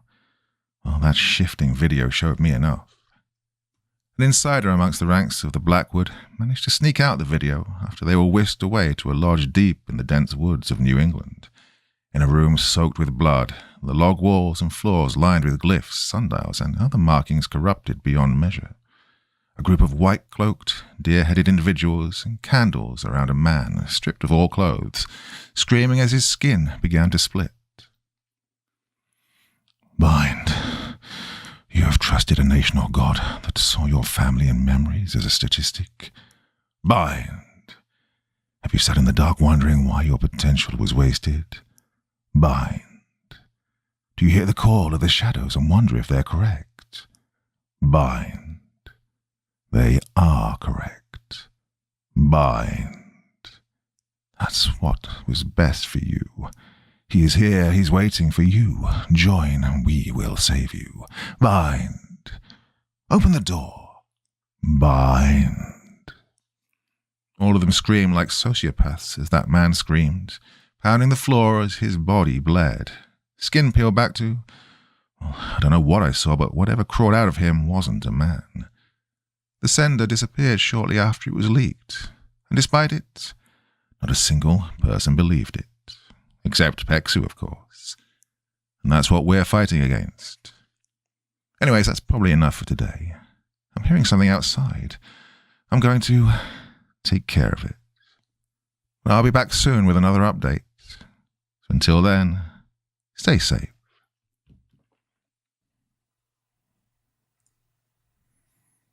An Occult Hunter's Deathlog, Entry 3, by Forest Has Eyes. Well, this is Nolan, signing back on. Now, sorry for the pause, things have been getting a little hectic, as it were. I'll try to cover it when I can, but for now actions are still taking place. And so in the interim, time for another trip down memory lane, Louisiana. I want to say this was well into my second year with PEXU, nearing the 3-year mark. Time gets convoluted as the government-sponsored disposable dozens of missions a month. Target packages the world can never see the beginning to pile up in the back of my house figuratively, and my mind literally as the weight of everything began to settle and press down onto my shoulders and soul. Well, I can't tell you the amount of early morning or late nights running off adrenaline and caffeine, marching off to every corner of the States and the globe. 1 week in South Korea, the next headed to Canada to deal with something that came from northern Michigan. The next, well, let's just say something was lurking within the smoke of a large forest fire and harvesting all those who ventured in to stop the flames. Honestly, I think I was going insane. To be fair, I probably am, though functionally at the very least. Worst was, every time I came home, it was feeling less and less safe. Now, a good example was when I woke up one morning and decided to make myself a cup of coffee. Honestly, that was what probably did it. A bad omen. Anyways, it was heading into the fall of that year, so I could feel the cold of the Rockies seeping through the windows. I went out to take a look on my porch, and I saw them. Birds. Well, I live in an extremely rural area. Shit, with some of the installations I made on my house, I'm practically off the grid. Animals are to be expected, but not the nearly 200 dead birds I saw laying around the front of my house. All of them were backs to the soil, eyes wide to the sky, wings and legs curled up like a wave of death had hit them. Well, I nearly dropped my coffee and backed in, holding my breath as the first thing that came to mind was some sort of pathogen or chemical agent. The Blackwood Brotherhood targeting PEXU operatives on their home turf, though minimal, was not uncommon. The unit sent some people out and analysis showed that, there wasn't any sensible cause of death. No, legitimately, it was just like they stopped, dropped, and died from what the shrink said is shrink the right word? Lab tech. Well, they're deep into animal science and forensics and I'm rambling. But the point is, it was damn near impossible to even see they were dead until necrosis set in.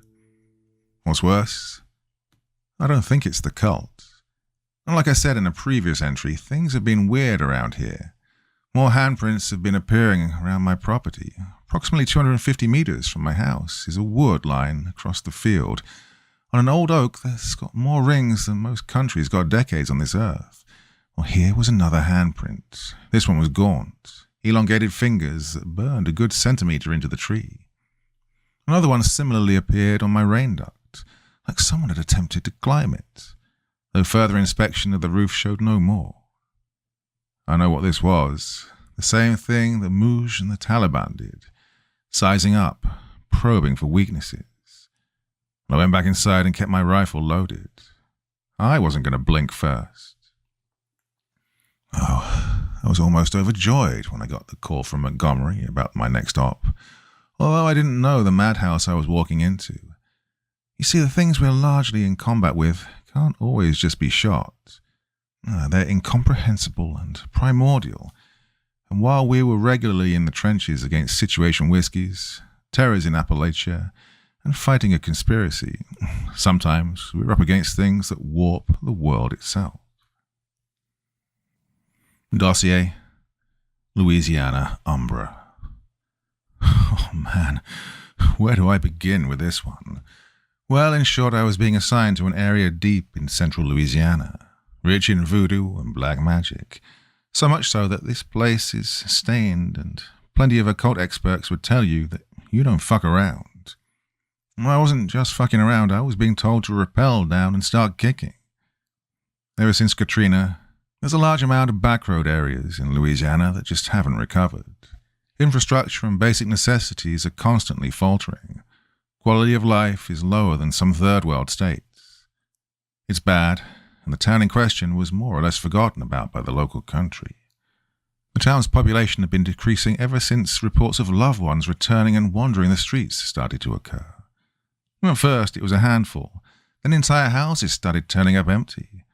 The local police station was so undermanned, underfunded, under everything that they were neglected.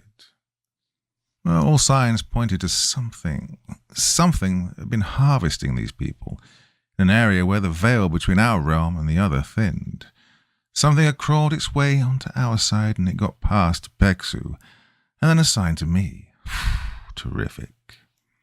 Worst part was, it was, well, in Montgomery's own words, "I wish we could provide you with more, but we're down on manning and we can't confirm what the nature of the situation is. We'll have you on ISR every second. Call me if you need me." I can't say I was all too pleased to be going to a backroad swamp town nestled in Black Magic Alley that was slowly being devoured by something. I can't also say I had to front my own transportation on this one, meaning it was a crispy 20-hour drive. What I will say is it gave me plenty of time to think about everything. My mind drifted back to the events that led me here. My time in 10th Mountain and the 4 deployments from hell. I think it was while passing through Oklahoma that I saw something that shook me to the core. It was this out in the literal middle of flatlands nowhere, past a native res just a few clicks, while I'm buying some fuel for the road when the cashier hands me back my change. Gold wristband, logo of the new Advent written on it. Well, I sped the fuck out of there. This guy had to have not left his zip code in the last 20 years. This place barely had a power line, and yet there he was wearing that wristband. So many people were. I saw a few at the airport when I flew out to Korea, Canada, even Germany. Well, a pit grew in my stomach.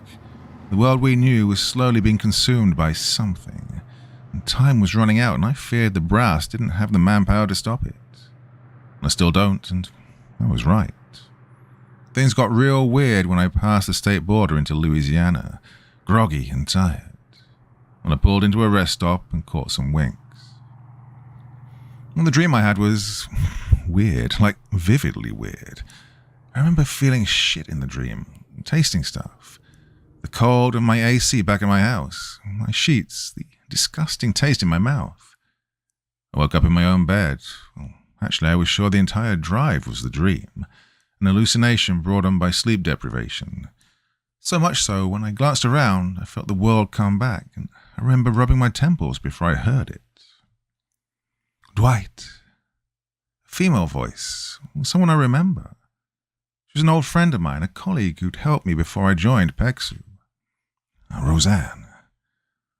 I couldn't mistake that British accent anywhere, and it sounded real, the echo down the hall. I looked at the closed door, unable to talk. My lips wouldn't move. I tried to get up, but I couldn't. Dwight, she said again, no inflection in her voice, and the warning signs in my head were tripping as the door just pushed open. There she was, tan skin, dark hair hanging over a seat of wide eyes with needle irises. I could feel my entire body panic as she sprinted towards me, eyes as gold as the new Advent's banners, face contorted into pure hatred. I snapped away so hard in the driver's seat of my RAV4, my chest hit the steering wheel, causing me to cringe. Oh, I said. Yeah, caffeine nightmares are a trip. Well, honestly, I don't know. You ever forget someone's voice till you hear it again? So much has happened, and I'd forgotten Roseanne's tone until I heard it there. Hadn't thought about it in literal years, and something had drawn those memories back out. I looked at the clock. A hardy 30 minutes had elapsed since I went to sleep. Good enough, I suppose. Pulling into the area several hours later let me know the kind of shit I was getting into. Dense forests that were still cold and humid from the previous storms surrounded either side of the interstate like an impenetrable wall. All along the way were overgrown shacks, rusted-out cars, vehicles abandoned, some turned over. Road signs hanging off wood poles that pointed towards roads that had long since been abandoned. Yeah, this was central Louisiana, all right. The town in question had seen better days, and that was at least somewhat alarming, as it had been a while since the epicenter hit this place. And yet the power lines were still sheared and hanging. No sparks meant they were dead. Windows broken, entire sections of house walls falling off. People still walked the streets, off in the distance, before disappearing behind corners. It was broad daylight and yet seemed as dead as it would in the pitch dark. You could almost see the slight dark mist hanging over it, a weird flicker at the edge of your eye. This wasn't inhabited by us anymore. No, something else had made this its lair. First point of contact was the police station in town, and, well, yeah, I'm just going to go ahead and say it. I didn't even think it was the actual police station. It was a small 10 by 10 metre concrete square building on the corner, bordering a small lot of gravel, rocks and debris. Old bars had rusted over the smeared windows. The literal word police was painted over the door and had begun chipping off long ago. I pulled up to the curb, opening my door to get a blast of the wet cold, soon to turn into humidity. A hint of mildew and oil rot in the air as I walked up. The only patrol vehicle had cracked windows, with almost all the tires flat and empty. Approaching the door, a single sign read, "Until further notice, all law enforcement responsibilities are to be directed to Louisiana State Police Troop." Well, there's supposed to be someone here. At least, that's what I was given. I checked my info again and saw a code. 0432. I scanned around and, sure enough, a small lockbox I found hidden behind a bucket that I kicked away, causing it to roll down the sidewalk with a large echo. Inside, a large set of keys and a laminated sheet with a set of addresses, and written on the bottom, "Good luck." Gee, thanks. I might be up shit's creek, but at least I've been given a fork. Well, the first few addresses were situated in the centre of town, something I thought would give me comfort, but I soon realised the extent of the harvest that had been conducted. Cars were either gone or abandoned, some parked half on the curb, others rotting in their driveways. Bushes and shrubs were overgrown. Sidewalks had more weeds than, well, sidewalk. This place had become a borderline project left to decay, the swamps having reclaimed it as humanity had been driven out by something. I parked along the road, stepping out, and concealed my Glock, though if I needed a short, quick, violent run back to my RAV4 would provide me with heavier firepower. The keys provided were to select addresses, although I'm sure had the cops still been around, they might as well have given me a master key to the neighbourhood and let me start looking. Regardless, I walked up to one of the single-floor houses, placing the key in and, well, the lock wouldn't give. Too much rust. A single mule kick to the door, and a few more months off my knees, and I was in. The smell of mildew hit me immediately, damn near suffocating. Dead air is lethal, so I brought along a simple rebreather to keep my lungs clear. Windows had been broken open, like on many houses, exposing the insides to the elements, yet there were signs that whomever had been here had vanished. Sure, things were kicked around by either animals or the wind and rain, but the table had been set up for dinner that had long since gone rotten and fused to the plates. Toys were still on the floor, a lounge chair kicked up with a remote on the seat. The imprints of people burned into the chairs, onto the table, in the lazy boy. Well, I've got a stomach for many things. Trudging through sewers with a pistol chassis and a light, looking for beasts, that's fine. Burned pits took my sense of smell anyway. Look, the sound of a shot impacting a target. The screams, the blood. Look, I'm infantry. I'm desensitized to that.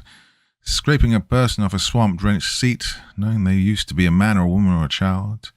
Well, I'm not going to lie. I wasn't too prepared for that, but I guess I've hit a new milestone. Placed it into a collection bag, left the house, and locked it behind me. Sample analysis from it read, dried flesh and sulfur. Well, it was like this for several blocks. House after house, the same thing. Old homes turned into ruins. Streets deserted. Felt more like a post-apocalypse than a silent one, but here I was rummaging through the aftermath like a scavenger. It was around the third house that I'd left. No signs beyond silhouette imprints and rank smells. The shuffling of grass caused me to turn on a dime, hand sliding to my pistol grip, to see a dog. It was a Belgian Malinois. I knew because I worked with them a lot as military working dogs both in training and overseas. German Shepherds are terrifying, but they've got nothing on the absolute man-killer of these things. Grey and black fur, built like a truck, yet its coat was messy and unkempt. It seemed hesitant, wary of me as I looked at it. I had an idea. The old bag of jerky I had seemed to bridge the gap, and I took a few minutes picking barbs and twigs out of its fur.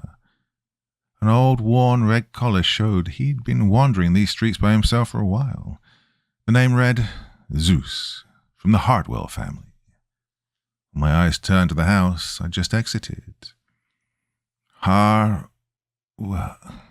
Inscribed with letters on the door-side mailbox. "Well," I said, scratching behind the beast's ears. By now his spirits had picked up. "Want to ride along with me for a bit?" I was going to place down a towel for the mal, as Zeus was still soaked in the outside swamp water and probably had ticks, but at this point I'd been wandering through mildew-infested houses, tracking stolen souls for hours, and I'd just about had enough. We pulled up to another house, more towards the southern edge of the town. As we did, Zeus started to growl. In hindsight, the capability of canine brings in terms of identifying threats, something I should have invested in earlier.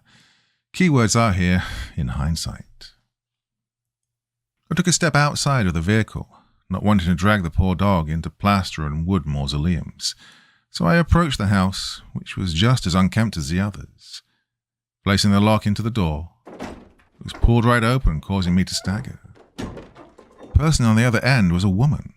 Long blonde hair, hazel eyes, probably mid-20s. She raised an eyebrow and, in a southern Cajun drawl, asked, "Can I help you, sir?" I was somewhat flabbergasted, looking around to the dead neighborhood and then back to her, and I didn't have a response because, to be honest, I'd been sent under the pretense that the homes I was searching were empty. But this one was not. I stammered a bit. She seemed annoyed, and then smiled. "You're from the government, ain't you?" I scratched the back of my head. Yes, ma'am." She invited me in. I did my best to dry my boots off, as the house was far more maintained on the inside. I noticed this. Storms must have done a number to the town. She chuckled and didn't look back. "That's life here, mister. So tell me, what you looking for exactly?" Took a look around, observing the inside of her house. "Reconnaissance so far. Trying to gauge what's going on. More than a gas leak, but gas leak. It's one of the official terms we use to play off events, preventing mass hysteria, and it also draws out to see if someone knows more." Well, she did, seemingly. "Gas leak ain't caused those screams, honey." I raised an eyebrow, turning back to her. "Screams?" She nodded, standing by the sink in the kitchen, washing her dishes. "Got the neighbors a few nights ago. Heard them and their little baby crying out. Then the ones adjacent. Some down the block. Like fireflies slowly going out, though you can hear every decibel." Her tone was chillingly gleeful describing this. I raised an eyebrow, my hand sliding under my jacket. Did you reach out to anyone?" She shrugged, and I could see the flicker of a smile from behind her, standing a few meters away. "Things don't work like they do in Chicago, Dwight. Sometimes it's best to look the other way and keep going. If you survive, it wasn't your day." I then noticed the water that she was using to wash the dishes was black, corrosive and dirty, borderline septic. The counter was also far more chipped and cracked than it had been, and the walls were peeling. The carpet was mangled. Then it hit me as my eyes locked onto her and my hand gripped my pistol. How do you know my name?" She turned, hair greasy and hanging over her face as her expression was blank. Her eyes were normal, but something behind them, an intention that was malicious, evil. Her lips peeled back to reveal sharpened and worn-down teeth as she screamed, pushing the limits of her vocal cords as she lunged. I drew my Glock. And then I was back in the driver's seat. My barrel clanged on the windshield as I found myself aiming with my hands over the steering wheel. Where I'd been exactly 7 minutes prior, door slightly ajar with my foot sticking out. Zeus had begun to bark like a maniac. First I thought it was me, and then I saw that they were staring out the passenger window at the house. I looked and couldn't see anything through the smeared windows, but I could tell it was still in there. This was a warning. Get out, or become a statistic. Well, I wasn't backing down, but I needed more information. I took 5 in the parking lot of an old restaurant, a burger joint I'd passed on the way in, possibly the only one left. Zeus was gnawing away at a burger I'd gotten him. I couldn't eat right now, nor was it ever good to have a full stomach. I'd learn later that would be the right decision. My radio was hooked up to the wave relay mount on the back of my RAV4, boosting the signal so I could reach PEXU Main.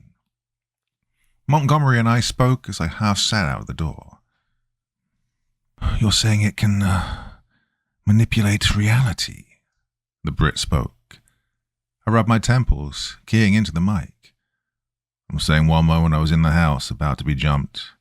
The next, I'd gotten rewound about 10 minutes back. A moment of silence passed as he responded. "Check your ATAC. I've updated you with contact information and a location for someone nearby who can help you. Originally, we were going to have you meet later, but we're pushing the timeline forward. This is growing out of control." It already was out of control. Copy November 1, out. The contact was... Okay, so you remember how I said Haitian voodoo and black magic was big in Louisiana, especially around New Orleans? It's just my luck, or more his experience, that made him one of the last people still in town, alongside the diner worker, the gas station rep, but certainly not the landscapers. His hideout was one of those under the convenience store stairwell type spots, a small window with an LED sign that read, "Jacques, the Bone Lord." I looked back at my ATAC reader. The address pointed to here, coordinates and all. The name was Jacques Delon. I swore if Montgomery just fed me to some organ harvester, well... The door opened, so I could see a man, late 50s, peeking through, wearing a leather coat and jeans. A set of blue lens glasses concealing tired eyes. He looked to me, then to Zeus, then back to me. "No animals." I shook my head. "I'm not leaving him in the car. We already paid you." The tense stare was interrupted by the closing of the door and the sounds of several dozen locks being undone as he opened it fully. "Dog stays on the corner mat. You go to the table," Jacques muttered. Well, where do I even begin with this place? Well, he wasn't called the Bone Lord for nothing. Skeleton parts seemed to line or dog every piece of furniture, furnishing, and even make up a few shelves as the smell of incense in the dimly lit shop surrounded us. I leaned forward onto the round table, taking note of all the calcium artifacts. "These aren't real skeletons around us, right?" I asked. Jacques sat back in his chair. "Does it matter?" "Guess not," I said, sliding the sample from before with a printout of the details. "You journeyed into these homes?" he asked, realizing the situation with a surprised raise of the eyebrow. "Yeah?" I asked, though I should have been wiser to what he was meaning. Jacques flipped up his glass lenses and looked at me. "I never ventured that far. Every time I tried to cross to see what had made this place taboo, it felt like a hand was clenching my throat," he said, gesturing towards his neck as he continued. "Suffocating. I've been trapped here since. This place is no stranger to rifts, but something must have crawled out of one." "Something?" I asked, a confused raise of the eyebrow. Jacques shook his head. "I've been looking into this since I could barely walk, and even then I will still never even know 1% of the other side. Imagine a microbe attempting to learn about humanity. That is the depth of which we face now, Nolan Dwight." "So, I said, leaning back. "What? We've got no idea of what this is or how to stop it." Jacques waved off the defeatist take and pulled out a map. If I were to guess, an umbra. A what? A leech. Someone attempted to contact the other side. It lashed on and pulled them in, used them as a line to cross through. Now it's free from its fast. It's growing fat on all those who surround it. Jacques then laid out the map of the area and drew a circle showing the extent, having now crossed far out of the borders. Did you experience any more of these warps? The not real parts in time? He asked. Once, crossing in from Oklahoma, I said, remembering the rest stop. He stopped, took a long swallow. We need to seal it away. I know where. I raised an eyebrow. He pointed to an old complex just to the northeast of the town. Old warehouse, previously used for lumber to carve into the swamps. You know the Trail of Tears? He asked. I was confused, but I nodded. One of the old routes ran through here. Many sick or wounded left to die. Others, later slaves, buried in the same cemetery. A whole lot of death. Only wooden markers denoting their resting spots. Now, paved over and forgotten. Even that laid abandoned. Jacques' retelling had his words grow more and more pained as he finished. And so what? All of the deaths, I said, putting the pieces together. Then he laid it all out. Yeah, I must have attracted something. I hear them every night, Nolan Dwight. Old generation and new, begging to be set free. Thought I was going crazy. Well, they were ghosts, but you saw the aftermath. We need to end this, please. Well, he was trapped here, unable to leave, as the threshold had surrounded his entire house. Well, I wasn't as tied to the other side as him. No leashes to drag me down, and it already showed that it was afraid.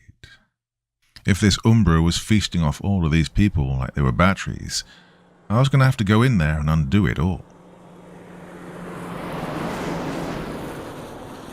The route took me to a drop off the side of an interstate heading north from the town. I popped open the trunk and retrieved the essentials, pulling my plate carrier over my jacket, pulling on my belt and clipping the leg strap of my holster. The final touches were checking the light on my rifle and slamming the trunk shut. I stopped when I looked at the passenger seat. Zeus was barking, scratching at the door. Practicality said to leave him where he was safe. However, part of me didn't want to leave him here. And another wagered that, in some respect, he knew what was down that muddy and gravel-filled drop into the woods, and wanted some payback of his own. I opened the door and the Mal took off, forcing me to hoof it down to catch up. Zeus, for fuck's sake, I called out, causing him to stop at the bottom as he stood firm, ears up and looking around. I stopped behind him as he hugged one of my legs, my rifle pointed into the brush. From the trees, they were looking at us, the disheveled, haunting forms of people just behind the bark bodies of the forest, staring at us. They looked almost normal, but not quite. Some parts of them were blurred, other parts I swore were intact, but decayed. They were both dead and alive, stuck perpetually in whatever this weaponized hell was for them. My optics red reticle traced over them all. Surrounding us, as I took stock, they were sizing us up. We weren't relenting, so the air grew stale, and the only sound to greet us was the sound of rain dropping off the trees. And then, one of them took off. My rifle took aim as I shouted, "Stop! Stop!" Though it was more of me doing my part as I fired, and the round tore through them, and the thrall melted in the same decayed slop as before. Then all of them began to converge, sets of 2 to 3 shots as I switched from target to target. Zeus jumped onto one, a larger man, sinking their teeth into the neck and tearing them apart before they too melted into the same state. My rifle went dry, forcing me to draw my pistol. A couple of them reached out, silent screams as their jaws were wide open. One slick motion, my barrel was level and a set of rounds cracked off and the nearby area was cleared empty. We had to move.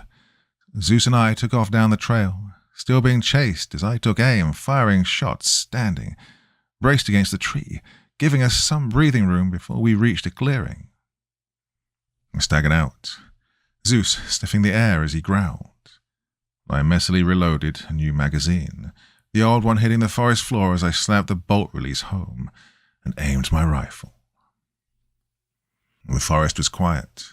The only sign of anything besides my firing on the trail was a hissing line of decay marks burning into the forest floor. "Oh, fuck's sake," I muttered, topping off my Glock as I looked down to the Malinois before I quipped, "I need to get a new career," to Zeus. Well, the dog simply looked up, none the wiser to what I was saying. Yeah, you're right, I should just shut up. I turned back to our target then. A gigantic skeleton of rusted metal supports and sheet wall, standing just above the trees in the dense forest with cracked concrete and stone surrounding it. The warehouse. Oh, my rifle was raised as I approached, Zeus having taken up some sort of roving circle around me as I made for one of the closer entrances. Moss and leaves hung above through the cracks as water kept pouring down. A gigantic, cracked concrete foundation floor with an empty shell of a building surrounding it. The old structure groaned and cried out as I looked up and around, seemingly nothing to greet us. Zeus, however, was too busy sniffing the floor, digging at the concrete as I turned, asking, "What? Smell something?" Well, Jacques did say it was built over a mass grave. Only question was, how to get through several feet of old concrete. I lowered my rifle and measured my options, opening the phone mount on my carrier to switch open ATAC and see what assets I had available. Though I didn't like the idea of sitting there for several hours waiting for a cutter or a... "What you're looking for isn't here, Dwight." I was drawn out of my planning by a voice from behind, one that I knew very well, though it didn't click when I heard it as instincts took over and I turned to aim my rifle, but, well, what I saw was an old soldier and a friend wearing dirty, outdated UCP digital fatigues. He stepped out from behind an old factory machine, still the same, just like the last time I saw him, a decade and a half prior. High and tight brown haircut, square jaw, shorter, stockier guy. His name tape read, Clancy. "What the fuck?" I asked, my barrel lowering out of shock. There he was in tan boots, a slight smile on his face, just like I remembered. As he took a step forward, my sense came back to me, as did Zeus's rabid growling and barking. Clancy's face contorted to that of hatred and rage, and that was enough to sober me up as I took aim at him. Well, Clancy didn't like that. "Dwight, what the hell are you doing?" I shook my head. "You didn't make it out of Kandahar. I don't know what this is, but I'm not going to let you disgrace my fucking friend like this." I took another step forward. My thumb flipped my rifle to semi. A single sound caused it to pause.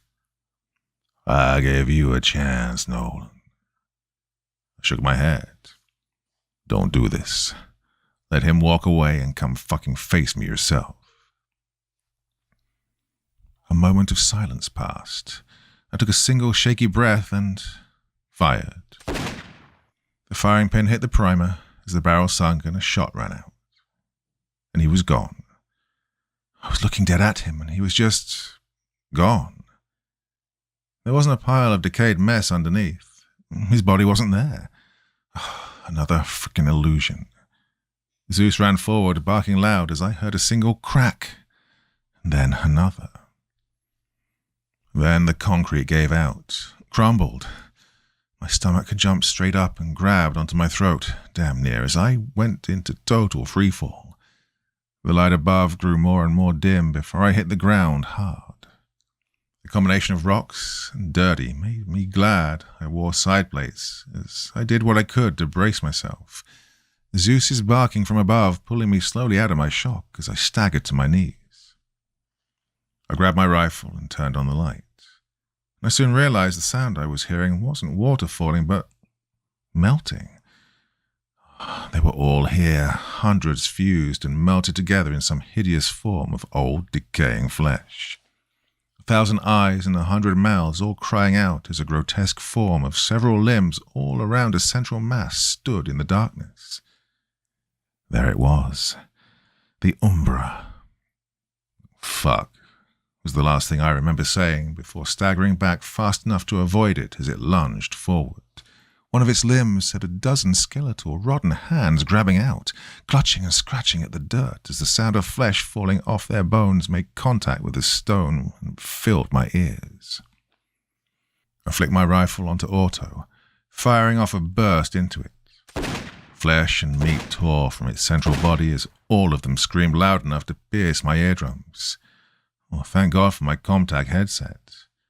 And then it moved, faster than it ever should have, as I leapt to get out of the way.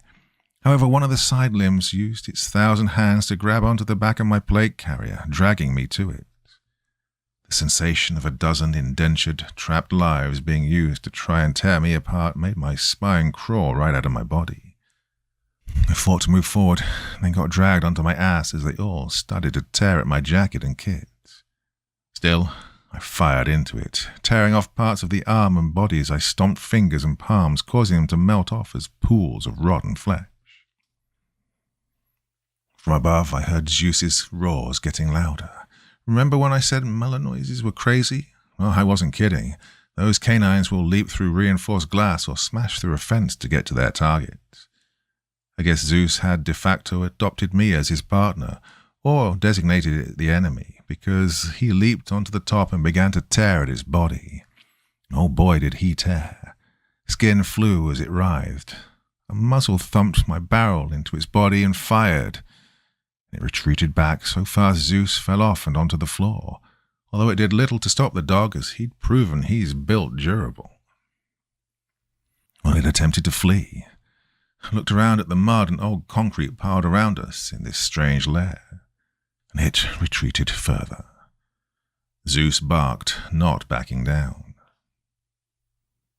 Get back here, I shouted. I took off after it. I flipped my rifle's magazine out and slapped a new one in. Zeus was not far behind as I aimed my light and took shots at the form as it fell apart. The voices started to get dimmer. Didn't know if that meant it was getting further or if we were cutting off more parts of it. Suddenly, we were bathed by darkness and I fell through a door, a literal door onto a carpet. I was back in one of the houses. I shot to my feet, seeing the layout of one of the homes I'd cleared earlier. I looked around.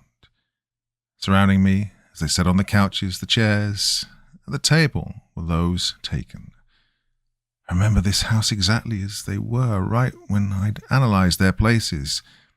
God, it was keeping them here, trapped. It wasn't going to trap me. I sprinted forward towards the back door. Zeus nowhere to be seen as they took off after me. I kicked open the back door and jumped through.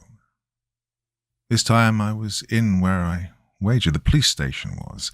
A small grey square building, and maybe 2 cells on the inside in stereotypical barred cage setups. 2 officers in the dark blue uniforms of local Louisiana cops sat up from their desks. I fired at one, only doing so because I knew this wasn't real. Full disclosure, I don't just shoot cops. And as they dropped, melting through the desk and corroding it to cause it to collapse, the other one leaped at me, gnashing their broken teeth. They grabbed my pistol, leaving me with one option. I reached for the center of my plate carrier, drawing my bench-made knife and stabbing them through the bottom of their mouth and into their brainstem. Kicking them off, I ran for the door to the outside and put my shoulder into it. Then realized it opened inwards and swung it open as I sheathed my blade. What hit me was something I didn't expect. A blast of cool air nearly blinded me as I slid and fell, my ass hitting the dirt slopes of a mountain, deep in the southeastern region of Afghanistan. I aimed my rifle as I could hear it, the sound being so vivid I felt like I was 24 again. The distant pops, the rumbling, the high-altitude smell. I was on an old road, I remembered. took off forward, knowing the exact trail. I kept my footing careful, as I didn't want to lose my step, or I'd be taking a 3,000-foot drip down the fast ward. Instead, I rounded the corner to a cave entrance. Over a decade ago, it was an old listen and operation post for the Mouge we'd had the job of taking out. My first mission as a newly promoted squad leader.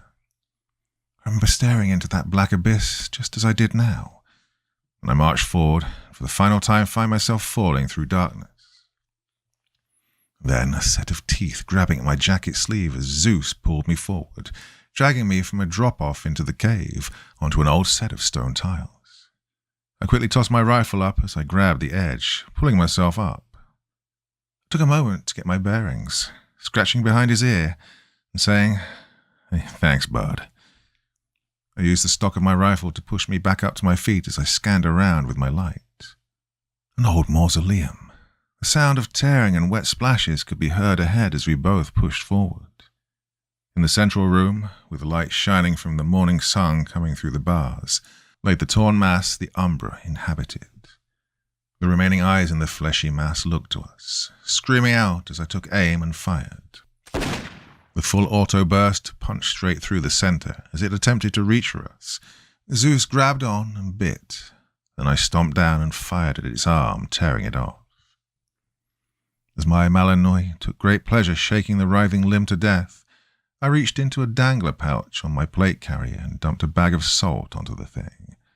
It crackled and hissed as I lit a match and set it alight. Well, Jacques said he had a theory it was an Umbra. No way of telling for sure. When in doubt, salt and burn it out. I forced open the iron gate through generations' worth of dirt and grass clumped up. Zeus took off as I dropped my mag, loading a fresh one and firing into it. I slammed the gate shut as it grabbed at the bars and reached through, screaming more and more as it slowly melted into nothing but char. The last set of eyes met mine as I watched it die. No more souls would be trapped. No more people would be harvested. No more memories were getting replayed like some sick fucking remix. "Ugh, fucking shit," I said. A glorious exhale as I walked away, replacing the burnt flesh rotting stench in my lungs with crisp forest air. Zeus followed. I set my rifle down on a tree, leaning back as the adrenaline started to wear off, and I could feel the freezing amount of sweat I had after the ordeal. Well, it wasn't perfect. The area still smelt and felt like death, but the suffocating fog of dread had worn off. After a quick look around, November 1 to Maine. Up for actual is Echo X-ray. Well, sometimes you've got to persevere. Though let's just say I'm in no mood to go back to Louisiana anytime soon. Regardless, it was probably the most vivid, as whatever it was, Umbra or not, made those blasts to the past straight out of the cerebral theatre. It was not something I was looking to run it back at, and I told Montgomery as such, but he put it best. We don't have the luxury of choice right now, and when we're knee-deep in problems and burdened by short-handedness, a few weeks after Zeus acclimatized very well. What, you thought I was going to leave him behind there? Absolutely not. No, that dog is the reason I'm still around, for better or for worse, so the least I could do was get him out of there. Turns out, yes, he did have fleas, a lot of them. Fumigation of my car and then the cleanup was extremely nice, as you could imagine. However, he enjoys the open area of my property. Even more so in the following weeks, I ended up taking him on several more missions. Whatever his senses are, he's able to point out a threat immediately. He's as much of an asset to the small unit I've got going as he is a friend. Though, well, some mornings I'll walk outside to grab my paper and bring him with me. Zeus will stare out into the fields with his ears pointed up like he's seeing something, and then he'll growl. The first time he did this, I noticed the area was silent, just like it had been before. No day gets any easier. Out of the frying pan, well, you know the rest. Gotta go now. Got another target package rolling in, one that I should be able to update you on as soon as we've caught up on some of the big stuff. Well, for now, This is Dwight Nolan. See you all again next time.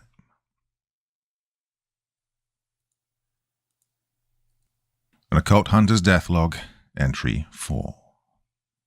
I guess at this point in my career, there's no going back, is there? I know too much. I'm too invested in everything, and I've proven myself too capable to leave.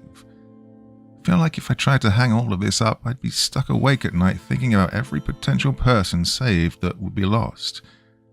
That's what I get, I guess. Down that forest slope, chasing after the first beast all those years ago, and now here I am, like Alice, down the rabbit hole I went, never once considering how in the world I was to get out again. Guess now that I'm waist deep in NATO's secret war, there's no point in even thinking about going back. Sometimes the path of least resistance is a straight line, and the only way out is forward. Hey, sorry, rambling a bit.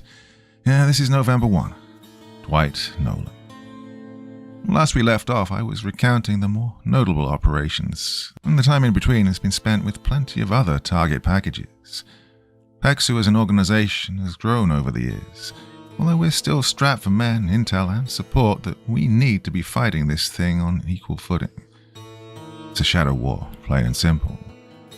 Can't go hot, or we play right into the hands of the new advent and they know it. Remember us speaking about Ryan Evans, right?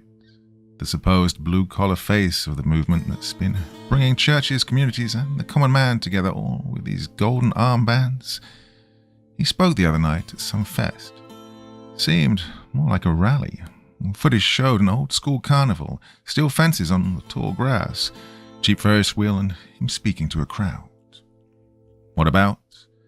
Well, in his own words, ascension. Not just for America, but for every soul. Society as we know it today has been so obsessed with the material wants, we've forgotten what has made us whole. Families, communities, finding the strength to carry on and finding solace in each other. Well, I don't know what was worse, the demented confidence in which he said it that shook me to my bones, or the roaring applause he got after. Times of hardship weaponized by ensnaring people in their traps. Yeah, they preach community, but really what people find is a brotherhood that feeds them to the slaughter. Missing persons cases have been on the rise. It's getting blamed on homicide, natural disasters, war, when really intelligence agencies have been detecting human trafficking increasing in scores. Everyone who wears one of these devilish armbands smiles, skin pulling back against their skulls more and more. Yep, monsters are living among us. We're running out of time to fight this parasite. Why am I bringing all this up again? Well, the assignment I'm currently on is exactly that. Yes, we're finally in the current times. It may take more trips down memory lane, but for now, my work in the Great Plains has been eventful. PEXU doesn't have a lot of allies. SMUs, Special Mission Units, reassigned due to their encounters with the anomalous, supplies scrapped off the top of every department and branch we can get, all led by a former top NATO officer, Hammer. His policy is like his name. He's a shorter man, built like a bulldog. His ribbon rack, his stuff reaching back pre-Gulf War. He's got the square mug of someone who has definitely eaten roadside bombs. From what I can gather, former top NATO officer due to his outspokenness from what's going on. And they tried to bury him in paperwork. However, he found he had too many friends in places like Ground Branch to be killed off. Well, he's probably one of the world's last best hopes. A full log of dip in his lip, and enough scars to line a medical book. If we do survive, his work, like all of ours, will go completely unknown. Well, that's the job we all agreed to. So, flash forward a few weeks prior to this. I get a call from Montgomery that was, as he worded it, absolute bloody emergency, Nolan. And for years, PEXU had been trying to establish ties with other organizations like the Hunters Guild, reservation tribes, places that had way more time ingrained against the darkness than us, but astronomically less funding. Trust was hard to come by. Might seem confusing at first, but realize they're people who've been usually ignored, cast out, or ostracized due to their ancient history in dealing with the mystic ways of the world, now being approached by a military joint task force, just as everyone is slowly capitulating to a new world order under the gold of the new advent.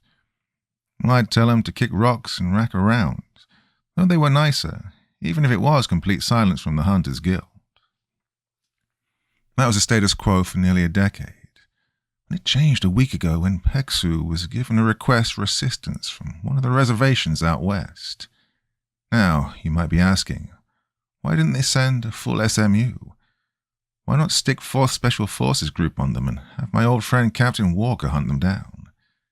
Despite needing dire assistance, many in the reservation were still paranoid.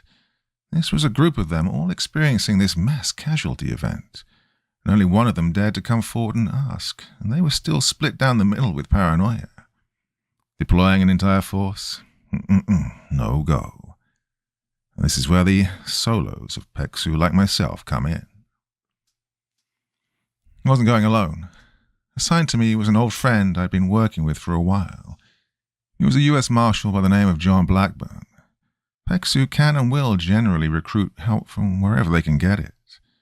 Blackburn's experiences, along with his status as a federal officer, made him quite the asset. I met the Marshal down by the border near New Mexico a while back, maybe just after my first year. A pack of Chupacabras had been on a cleansing path and had cleared houses through 5 separate ranches, and the locals began to turn up dead, so he and I were assigned to estimate their next destination, intercept, and exterminate. When I met him at the ranch, he was sitting on the hood of his 4Runner, old cattleman's hat and a leather jacket, badge on his belt, looking like he was several cigarettes into his weight. His first words, "Yeah, you'll do," he said with a chuckle. I remember being confused and asking something along the tune of, "What's that supposed to mean?" To which he replied, "You look like you're either the coldest one I've seen in a while, or you can take a beating. I can work with either. Name's John." I shook his hand, replying, "Dwight." "Yeah, how'd you get into this mess, may I ask?" the Marshal probed. I shook my head. "Well, it's a long story. We got 9 hours, Dwight." The hunt itself was relatively simple. We'd baited them to the ranch that was empty, except for 2 gun-toting PEXUs that were ready to ambush. John took the ground level, a large campfire we had illuminating the surrounding area as he kept watch with his old-school M4. I was on the roof. Per our planning, I brought a longer rifle, AR-10 in .308. The thermal I had along, with a set of nods on my helmet, allowed me to scan the surrounding land with pretty much no obstacles. 9 hours of nothing but catching up, cold weather, and eventually darkness before... "Nolan, 11 o'clock. I got movement." I quickly changed towards the north side of the roof and looked through. In the distance, there was a group of at least a dozen, maybe 20 cold signatures heading towards us. Our Chups are part reptilian and canine. At least that's what's theorized. So it was no surprise they'd be colder than the ground around them. All of the dog-like silhouettes maneuvering onto us like wolves. "Yeah, they're heading for us," I said, making sure my round was seated in its chamber. "All right, I'll draw 'em in. Start covering." I remember John beginning to fire off a series of rounds from the porch. Through my thermal, I could see the streaks of heat past and begin to impact some of them. My first round hit the one in the front. Don't know if it was the pack leader, but the .308 tearing clean through its solar plexus sent them into a frenzy. I worked the bold, hot brass hitting the roof tiles. I took aim at another.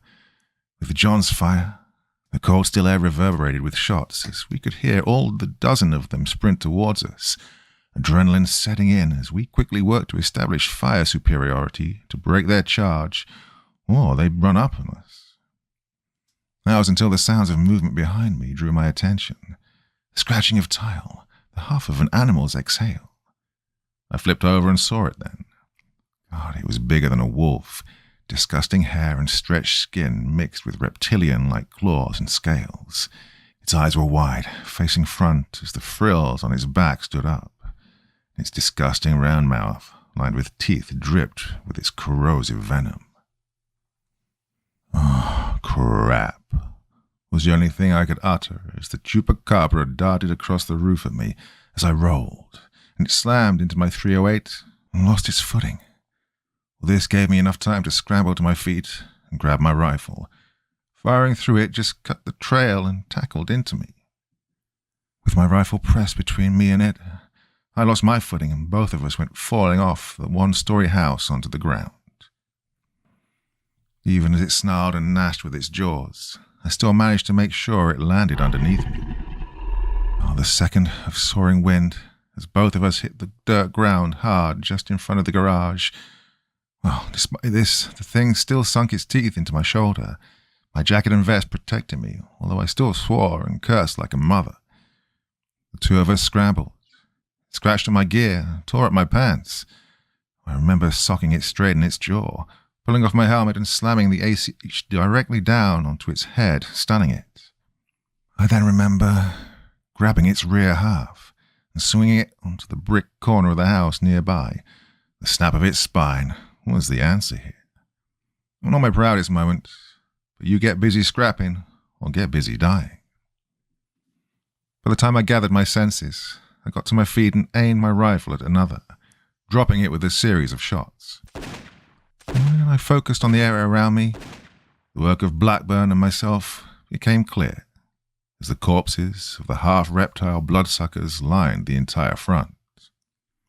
Blackburn cleared through towards my position, the both of us depressing our muzzles.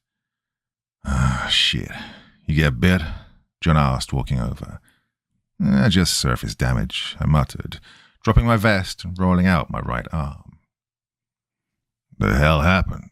The marshal asked. I answered, one of them got onto the roof. Oh, hell. Then we fell off the roof. Ain't that a tizzy? You'll be fine. You're still kicking, he said, proceeding to slap my recently bit shoulder. Well, that was my introduction to Marshal Blackburn. We'd worked together a few times after that, but it had been around 8 months since John and I had last linked up.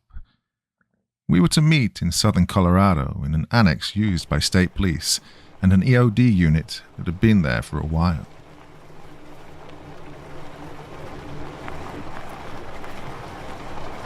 I pulled up to the Texan with my window down. He leaned in, shaking my hand. Nolan. You all doing all right? How's Solitude been? I shrugged. Coyotes keep leaving handprints on my gutter. Apart from that, it's all cheery. Hey, how's the family? The marshal rolled his eyes at that. Wife wants a new horse. Son wants a truck. Meanwhile, I want a vacation. Come on, I gotta set up inside. I grabbed my gear and headed inside. Once there, a slew of equipment had been laid out for us, including advanced comms, a full array of medical aid bags, anything we needed. I brought Zeus along. I'd run him through a few training courses, and he was as loyal as can be. However, his first act was whining to Blackburn, who rolled his eyes and tossed the beast a piece of jerky. Whoa, a lot of hardware, I noted, as John handed me our target package. Here's what we got. The reservation we're going to is in conjunction with several other towns being run by the tribe's government. This started out with a single homicide. Boy stabs his sister dead in her room one night. Proceeds to go to the living room and wait there in the front room coated with her parents' blood. Blackburn abridged as I read along, and I was, well, holy shit. I'm shocked. Kid gets arrested, then disappears in the cell with 2 reservation officers on shift in the building. Since then, 27 homicides, the marshal noted, opening a folder and laying out several photos. They were, well, to be brief yet to the point, looked like some of these people had been mauled by bears, parts of their bodies torn up, Others were flayed. One person had their scalp nearly pulled off their head.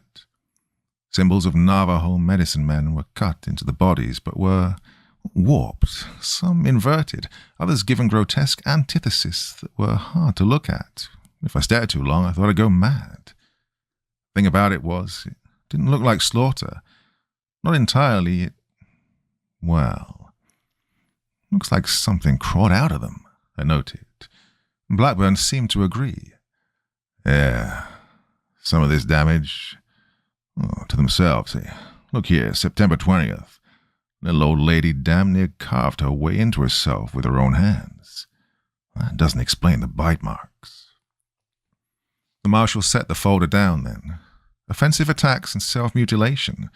Runes that were now poisonous to the Navajo culture left behind. Might seem like a plague. I asked the question I know many of you are probably going to ask. So, you think this was a, My words trailed off as he looked me dead in the eyes. A Sierra whiskey, he responded. Much like situation whiskey, Sierra whiskey stands for the term in Navajo culture that must not be uttered. Skinwalker. No, not the regurgitated and often cannibalized version you see in the media. The recognized definition of one that PEXU has defined is that of the Naldelushi, which translates to, by means of it, it goes on all fours, or something to that effect. Thought to be witches that predate the oldest societies in North America, they've preyed on many native peoples for over a millennia. In modern times, a fair amount of rationalization has been given to them, to a negative effect. Any good medicine man will tell you they come from somewhere unseen and incomprehensible.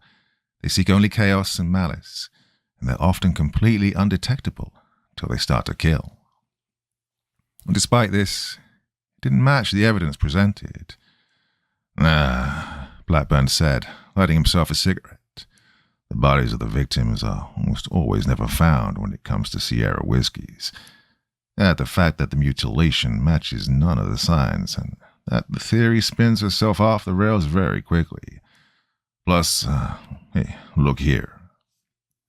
He pointed to a more recent photo, a few kilometers north of one of the towns, a camping area in which the 3 inhabitants, all in their teens, were found laying face down dead.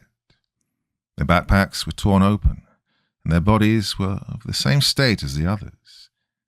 However, he pointed to photos from the autopsy. Their Achilles heels are cut perfectly, at an angle impossible for themselves to do, with precision no beast has. Now that's intentional debilitation of their ability to run in the simplest way. Now, that's human.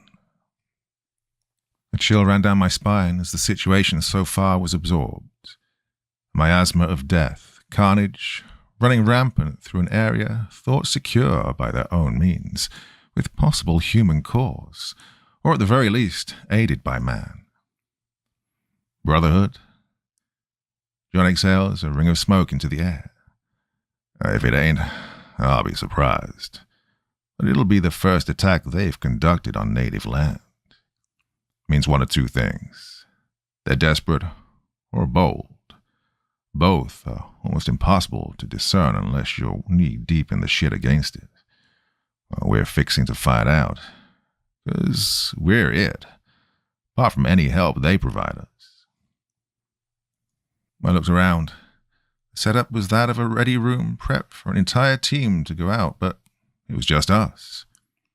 Montgomery's assurance that the importance of this was present as PEXU didn't spare us any expense they would any other SMU before sending us in. Enough meds to run an aid station, enough rounds to fuel a platoon, a U.S. Marshal, a burnt-out staff sergeant, and a dog. Well, this time Zeus had fallen asleep next to the $25,000 SATCOM kit, none the wiser of its importance or MSRP value. Now, the last thing I asked, before we hit the road, whose car are we taking?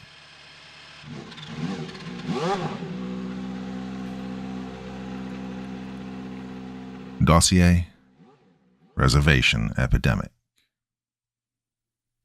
We loaded probably the better part of several £100 of equipment into the back of John's silver Tahoe, along with hooking up a radio to a wave relay antenna mounted to the top in case we had any problems on the road. We took shifts. It was a near 10-hour drive, and once we got there, it was likely we'd need to get straight to work. Yep, there's no glamour in this. The old lawman nodded off in the seat next to me as I took us through the Colorado mountains. The earth there is some of the oldest in the world, and a lot of it is mini frontiers, untouched. When we pulled through the forests, I'm not going to lie, it took me back to some times. Not good times necessarily.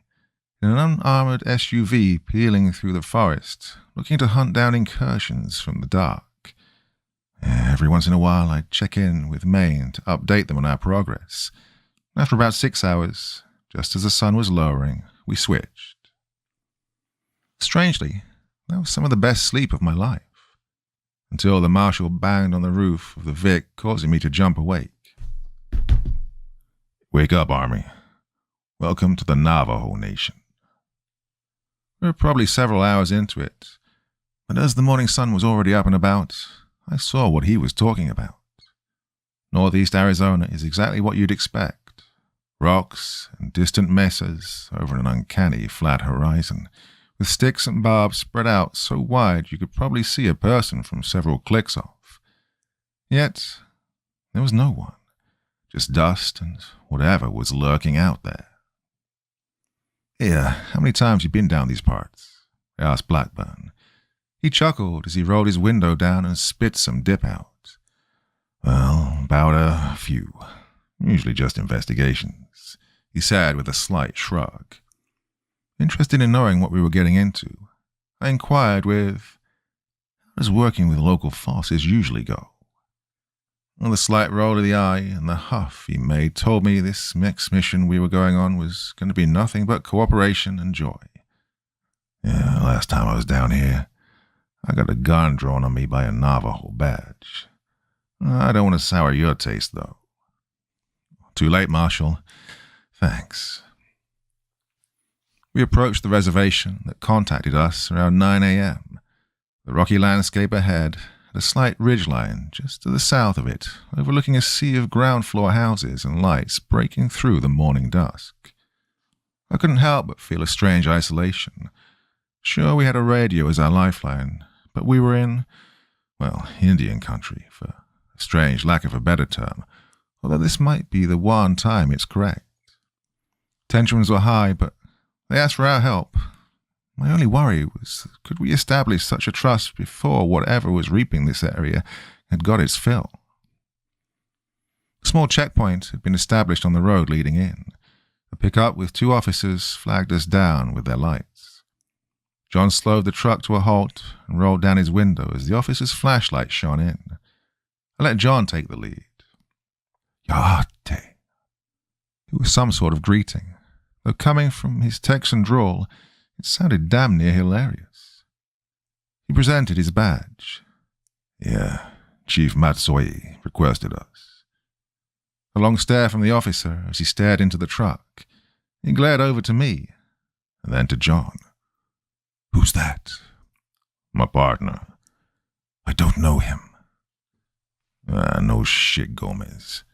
"You're gonna freak him out," Blackburn retorted, earning a slight chuckle from the officer. I eased up as it seemed he'd been here before, though the officer to my side kept his steely gaze. Not everyone was so trusting. "You'll want to head to the station. Be wary, curfew's in place," the checkpoint officer said, letting us go. I turned to John as he opened a can of wintergreen and popped a pinch of dip into his lip. "You, know the law enforcement here?" "Yeah, tangentially," Marshall retorted. "About a few of them." "You didn't think to bring that up earlier?" I asked. "I didn't know how many of them were left. Some ambushes got a few a week ago," Blackburn said. My blood ran cold. "What the hell you mean? Why didn't you tell me sooner?" I asked, only for him to gaze over.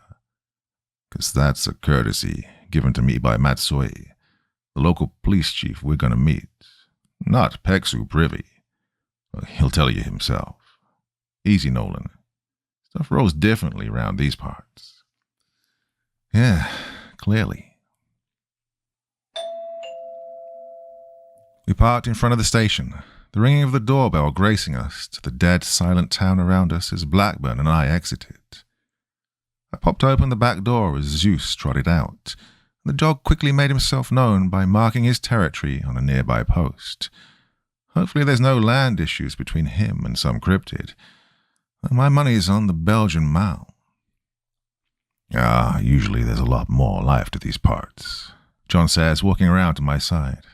An air of dark blue dust skies and mist hung over us, as the orange lights of the houses around were some of the only ambient life. Goes for a lot of the world nowadays, I muttered, the pressure of everything on our shoulders. This truck jumps over. Yes, we better get used to goose-stepping with golden wristbands, John chuckled, slapping my shoulder. Great. Real reassuring, though the positive talk was cut by the sounds of steps. From out of the dark of the station walked an absolute tank-sized man, outsizing both me and John, probably put together with Zeus. There was a cold, calculated gaze in his eyes as he exited, a cap sporting the department logo of his town as he approached the both of us. He stopped. There was a moment of tense silence before he shook Blackburn's hands with a smirk. John, thought you said you were retiring. The marshal shrugged. Well, Betty wants the house paid off before she's 50, so guess I'm still on satanic cleanup. He turned his eyes to me then. This is Dwight Nolan, former Army, real pipe hitter with PEXU. I shook hands with the lawman, his grip as viceful as his stare. He introduced himself as Matsoi Klahinshigilagi. I hope I said that correct, meaning abandoned. Though for the duration of our work together, he told me just to refer to him with his first name, since we'd be working alongside him. We were to meet with local leaders, a pseudo-emergency council enacted with the curfew, but we still had a few hours, so Matsoi caught us up on any more information. Well, things had gotten bad. 27 dead had jumped to 35 within the last 72 hours. In his operations room, he laid out a map. All of the red pins marking the incident started around the outskirts and were slowly closing in. The deepest had been just a few blocks from the station. The first one, the boy who murdered his sister, and the most violent was the ambush, as John and Matsoi call it. I got handed a large photo of the front driver's side of a truck. The logo of their department was covered in blood that was caked on the doors, hood. The entire windshield busted as the entire body of the truck was shredded with marks. The insides were gutted and electronics rendered completely scrapped, with the radio torn out and missing. How many officers? I asked, steadying my voice as adrenaline shot into my veins. 4. Sent on a call to the south of town. Once they reached an intersection near the town's perimeter, their transponder went off. The follow-up party included myself. We found this, Matsoi said, pointing to the photo. I took that picture. Any remains? I asked. Matsoi shook his head. The first attack on our law enforcers. There are no signs of them or their bodies. Equipment scattered. Whatever attacked them, new aggression was key. And it won, Matsoi said, a dark look in his eye. A torn basket-weave police belt was laying outside of the driver's side door as a broken hand mic hung from its stretched cord. But give it to me straight. What is this?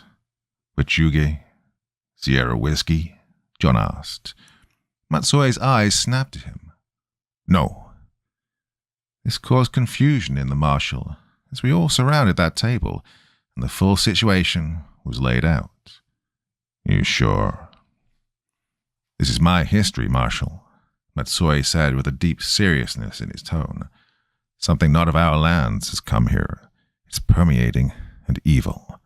The things you suggest wouldn't dare invade like they are. This is alien, as you would say. It had to have been brought here. Well, who would do that? John asked. I had a sneaking suspicion. An intelligent threat that knew the defenses were secure and thus needed to import heavier firepower. Yeah, something looking to win a war.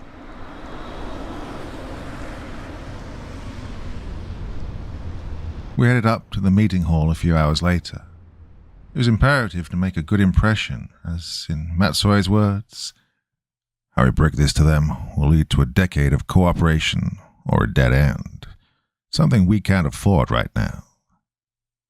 Great. No pressure. Thanks, lawman. It was a grey concrete building with white paint on the outside that had long since been chipped. Artwork in the style of old paintings of the Navajo Nation, and dozens of stories all intertwining. It was like a feast for the eyes. As we walked in, wooden planks lined the walls as we approached a long table. 4 individuals were seated. An older man in his late 40s, effectively the mayor. An old ponytail stretching back out of his old leather jacket that was lined with patches. Most were handmade. However, I recognized others. The 101st Screaming Eagles, 25th Tropic Lightning, 3rd ID Rock of the Marne. Next to him sat an older woman, along with a younger man, 2 leaders of the town. And to his right was an old lady pushing well into her 80s. With respect, ma'am. They were an assembled group of the town's most senior and experienced. They were also the people we had to convince. No pressure, then. Matsui approached with a small bow as he spoke to them in Navajo. The younger woman and the man both stared intensely, unapproving, as they kept eyeing the marshal and myself. The mayor nodded with his eyes locked onto Matsui. The older lady immediately beckoned Zeus over. Against my better judgment, I made a small whistle and he trotted over. This caused the mayor to smirk. As who I found out later, it was his wife. They began to play with the hound. The other 2, the senior town woman and the medicine man, did not seem convinced. Matsui gestured to us. Marshal John Blackburn and... The medicine man immediately spoke up. "We know who the marshal is. Thought I told you to tread lightly if you returned here, John." I gave a quick side-eye to the marshal as Matsui stepped in. I started to realize he had a lot more history with this place than just career experience in the region. Remind me later to shake the info out of him before we progress further. To his credit, Blackburn tried his best to be diplomatic. "I've come on better terms, Neal. We're answering a call for help." It did little to satiate them, though. "Save it. We did not summon you here, not in a unified manner. This is the business of our community, not you and not your government." John glanced to the side at Matsui. The medicine man immediately turned his ire to me. "You, why do you hide behind the marshal? Who are you?" "Dwight Nolan. I believe your police chief is about to tell you that." I responded, a little more crass than I should have, albeit that earned a chuckle from the mayor's wife and seemed to put the man on the back foot. It was at this point the mayor himself sat up, and in a voice that sounded like an old iron spoke. "Tell us, Dwight Nolan, why have they sent you?" "Well, I've made a recent career in unconventional extermination. I've proved it everywhere from here to Europe to Korea. You've got yourself a problem you can't handle alone. I can see that in your eyes," I said, trying to summon the tone I used to brief all battalion-level officers whenever I got dragged out of company to perform senior NCO duties. Well, the medicine man seemed to roll his eyes, to which our marshal crossed his arms, retorting with, "He's right. Your chief here is strapped for options. He was the bigger man, and so was your mayor." "I get it. You people have been burned throughout all of history," I said, trying to level with them. I was met with the stares of conviction from every single person at that table. But you got to see the writing on the wall. How many of your people have been harvested? John spoke up soon after. "We're not here for money. If we were, there's a hell of a lot better options closer to home. Look, we've seen what's out there. Hell, this old soldier's seen just as much as I have in half of the time. The world's dying. You've seen it. We all have. The mayor's gaze seemed to change then. He turned to me. You were in the service? The feeling was weird, even before he'd said anything. I knew it was one old vet to another, a familiar connection in strange territory. 2nd Brigade, out of drum. A faint smile twitched at the edge of his mouth as he said, Rackasons. Campbell, huh? I chuckled, quipping, air assault. This tangent seemed to piss the medicine man off, who barked at the mayor in Navajo.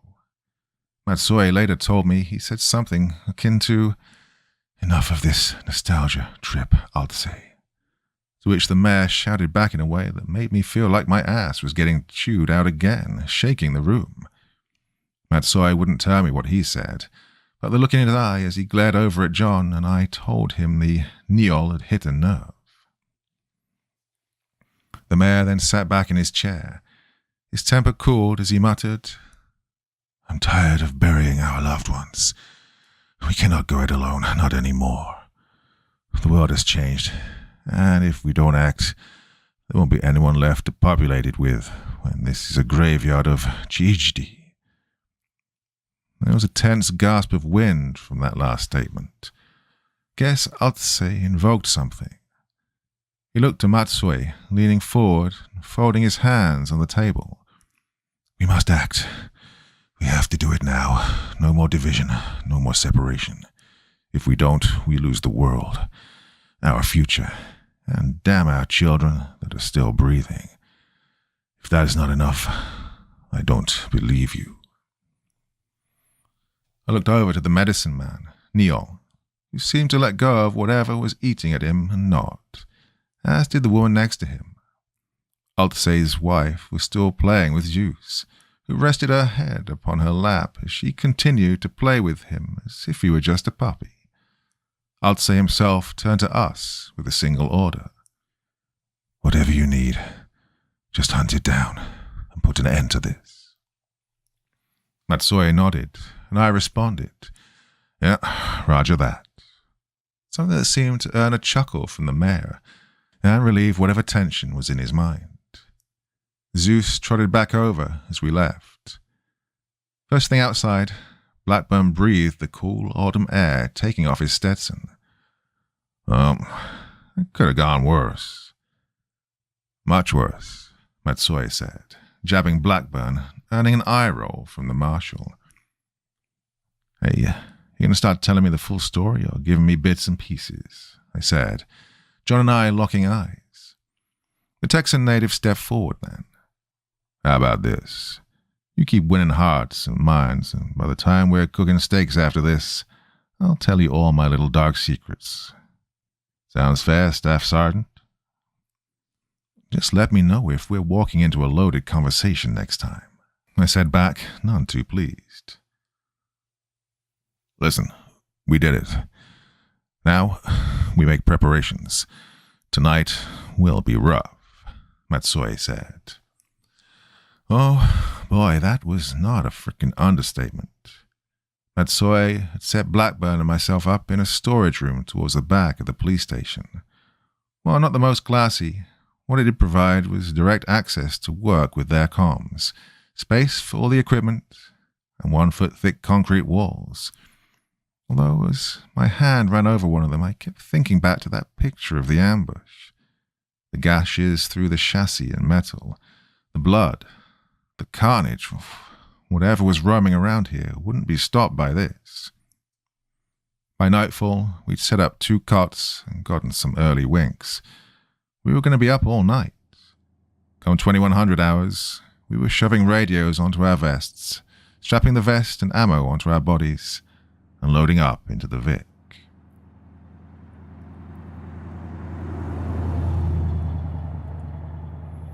We slow crawled through the roads of the town where asphalt intermingled with dirt and gravel.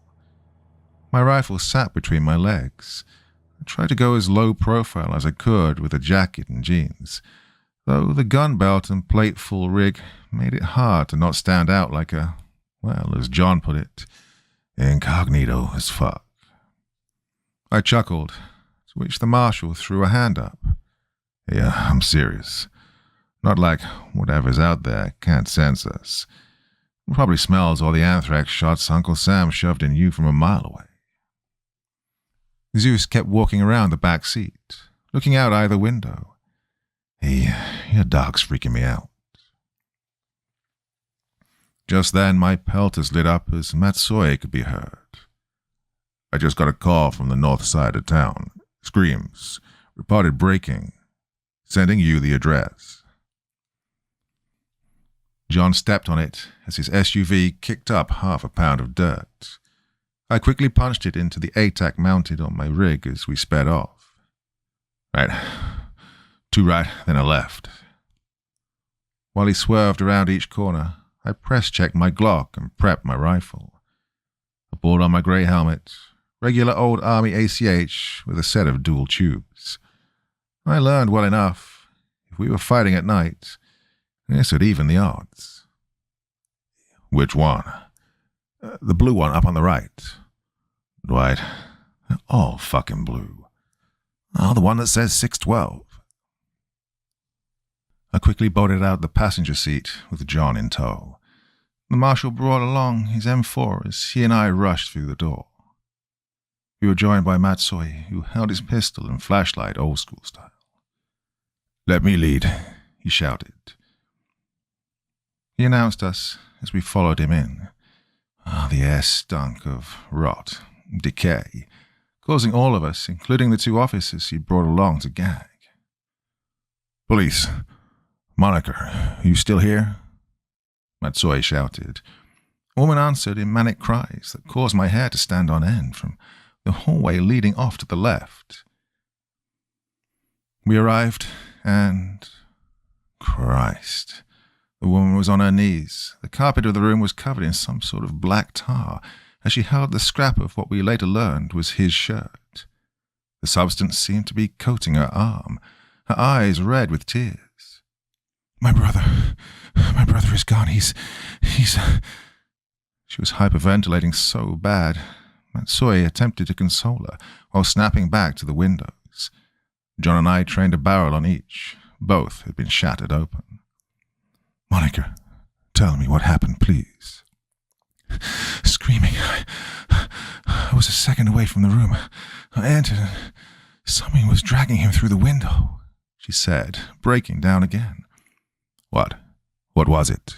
Matsui asked. John quickly lowered his barrel then. "We'll backfill later. Search the perimeter." As we broke off from the reservation police, I could hear her say, "Anaye." John quickly rounded the house, and I had other ideas.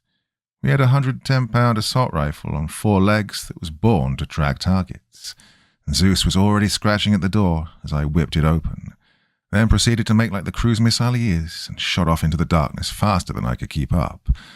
Oh, shit. Zeus, heal!" I shouted, flipping down my nods and taking off after him. Well, I'm not made to run as fast as I did, faster than I was even when I was at peak physical strength in my youth. Through the blue and white hue of my night vision, I could faintly see him as he took off, through the brush over the ridge behind the house, then down into a ditch. He must have run for what was maybe a good 50 meters before he dead stopped, causing me to nearly trip over him. Zeus was at my leg as I fought to catch my breath, and quickly I realized it was silent. I had to pivot hard into the dirt for there to even be an echo. It wasn't just nature silent. Ambient noise was being cut off by something. I looked around, standing at the bottom of the ditch with my hound. We were flanked on all sides by darkness. My binoculars could make out the stairs, the terrain, but not much else. My hands gripped my rifle. Zeus was trained to track his target until he reached it. And he had stopped. The Belgian Mal began to bark forward, further down the ditch at something. My rifle was raised as I flicked my laser into IR flood, a mode that allows a flashlight effect that won't blind me under night vision. This time it seemed to show through the darkness and... damn, I wish it hadn't. Almost as soon as it formed out of the ground and shadows around it, it stood up, unnaturally tall, arms spindly, like that of crows or coyotes that had meshed together. It was bow-legged, but then switched to frontward kneecaps. I could make out its silhouette very clearly. I should have been able to see more detail, but it just didn't let me, like I was being denied it. It turned, and its head was both large and yet not. I can't describe it. The only way I could is that I literally saw its shape was both at different dimensions of sizes at different times. It didn't have a face, not that I could see, until it stood straight to look at me, nearly 10 feet tall, and then its eyes seemed to light up, reflective like any animal's would be when when it sees things in the dark. It could see me, just like the several dozen other eyes that could have shone through after. Hey, this is November 1. Multiple contacts. I shouted into my Peltor's mic as I took aim and fired. My laser taking aim on the figure along with several others. It seemed to almost instantaneously vanish, even as the rest of the eyes continued to remain. It didn't matter, as my suppressor snapped as rounds were sent down the ditch. Zeus continued to growl, in fighting stance in case anything changed. Well, nothing did. I paused for a moment, scanning as the sounds of bootsteps nearby. I pivoted, preparing to defend myself, only to see Blackburn scan from the top of the ditch. Tense, he looked to me. I'm a wager you saw that shit too. No shit. What the hell did we just make contact with? As the marshal scanned around, a series of flashlights from behind me blinded me, forcing me to flick up my nods as a series of yells came from our end of the ditch. A group of reservation officers had caught up, to which John snapped, Shut up. Shut your fucking mouths. Shut up. They stopped, some of them scanning as the marshal scowled. Fuck's sakes, coming in here louder than skeletons fucking on a tin roof. Thanks for that, John. That's permanently in my brain now. A series of gunshots up ahead from the direction our target had left caused me to flick down my nods, and the group of us pushed forward, everyone picking up a sector of fire as we moved near towards the location I'd seen it. Matsui stood in the exact spot, scanning the ground. He looked over to me. No reflection. He was good, thank God, because my laser wasn't exactly off him. I don't even know how he managed to circumvent all of us and reach the area before we did. Then again, this was his territory. He'd balled on a latex glove, the kind you case evidence with, and lifted a scrap off the ground. A single fragment of white cloth, the same kind the woman was gripping, drenched in the ichor. Your contact was here? Matsui asked. Sure was. All 10 foot of them, Blackburn retorted. Along with a dozen others, I added. I caught my head at the substance left behind. What is it? What was it? Matsui didn't respond for a long time. He bagged up the evidence with a shred from the house. The only thing he said was, If I can confirm it tomorrow morning, then our task has just gotten a lot harder. Well, what was it?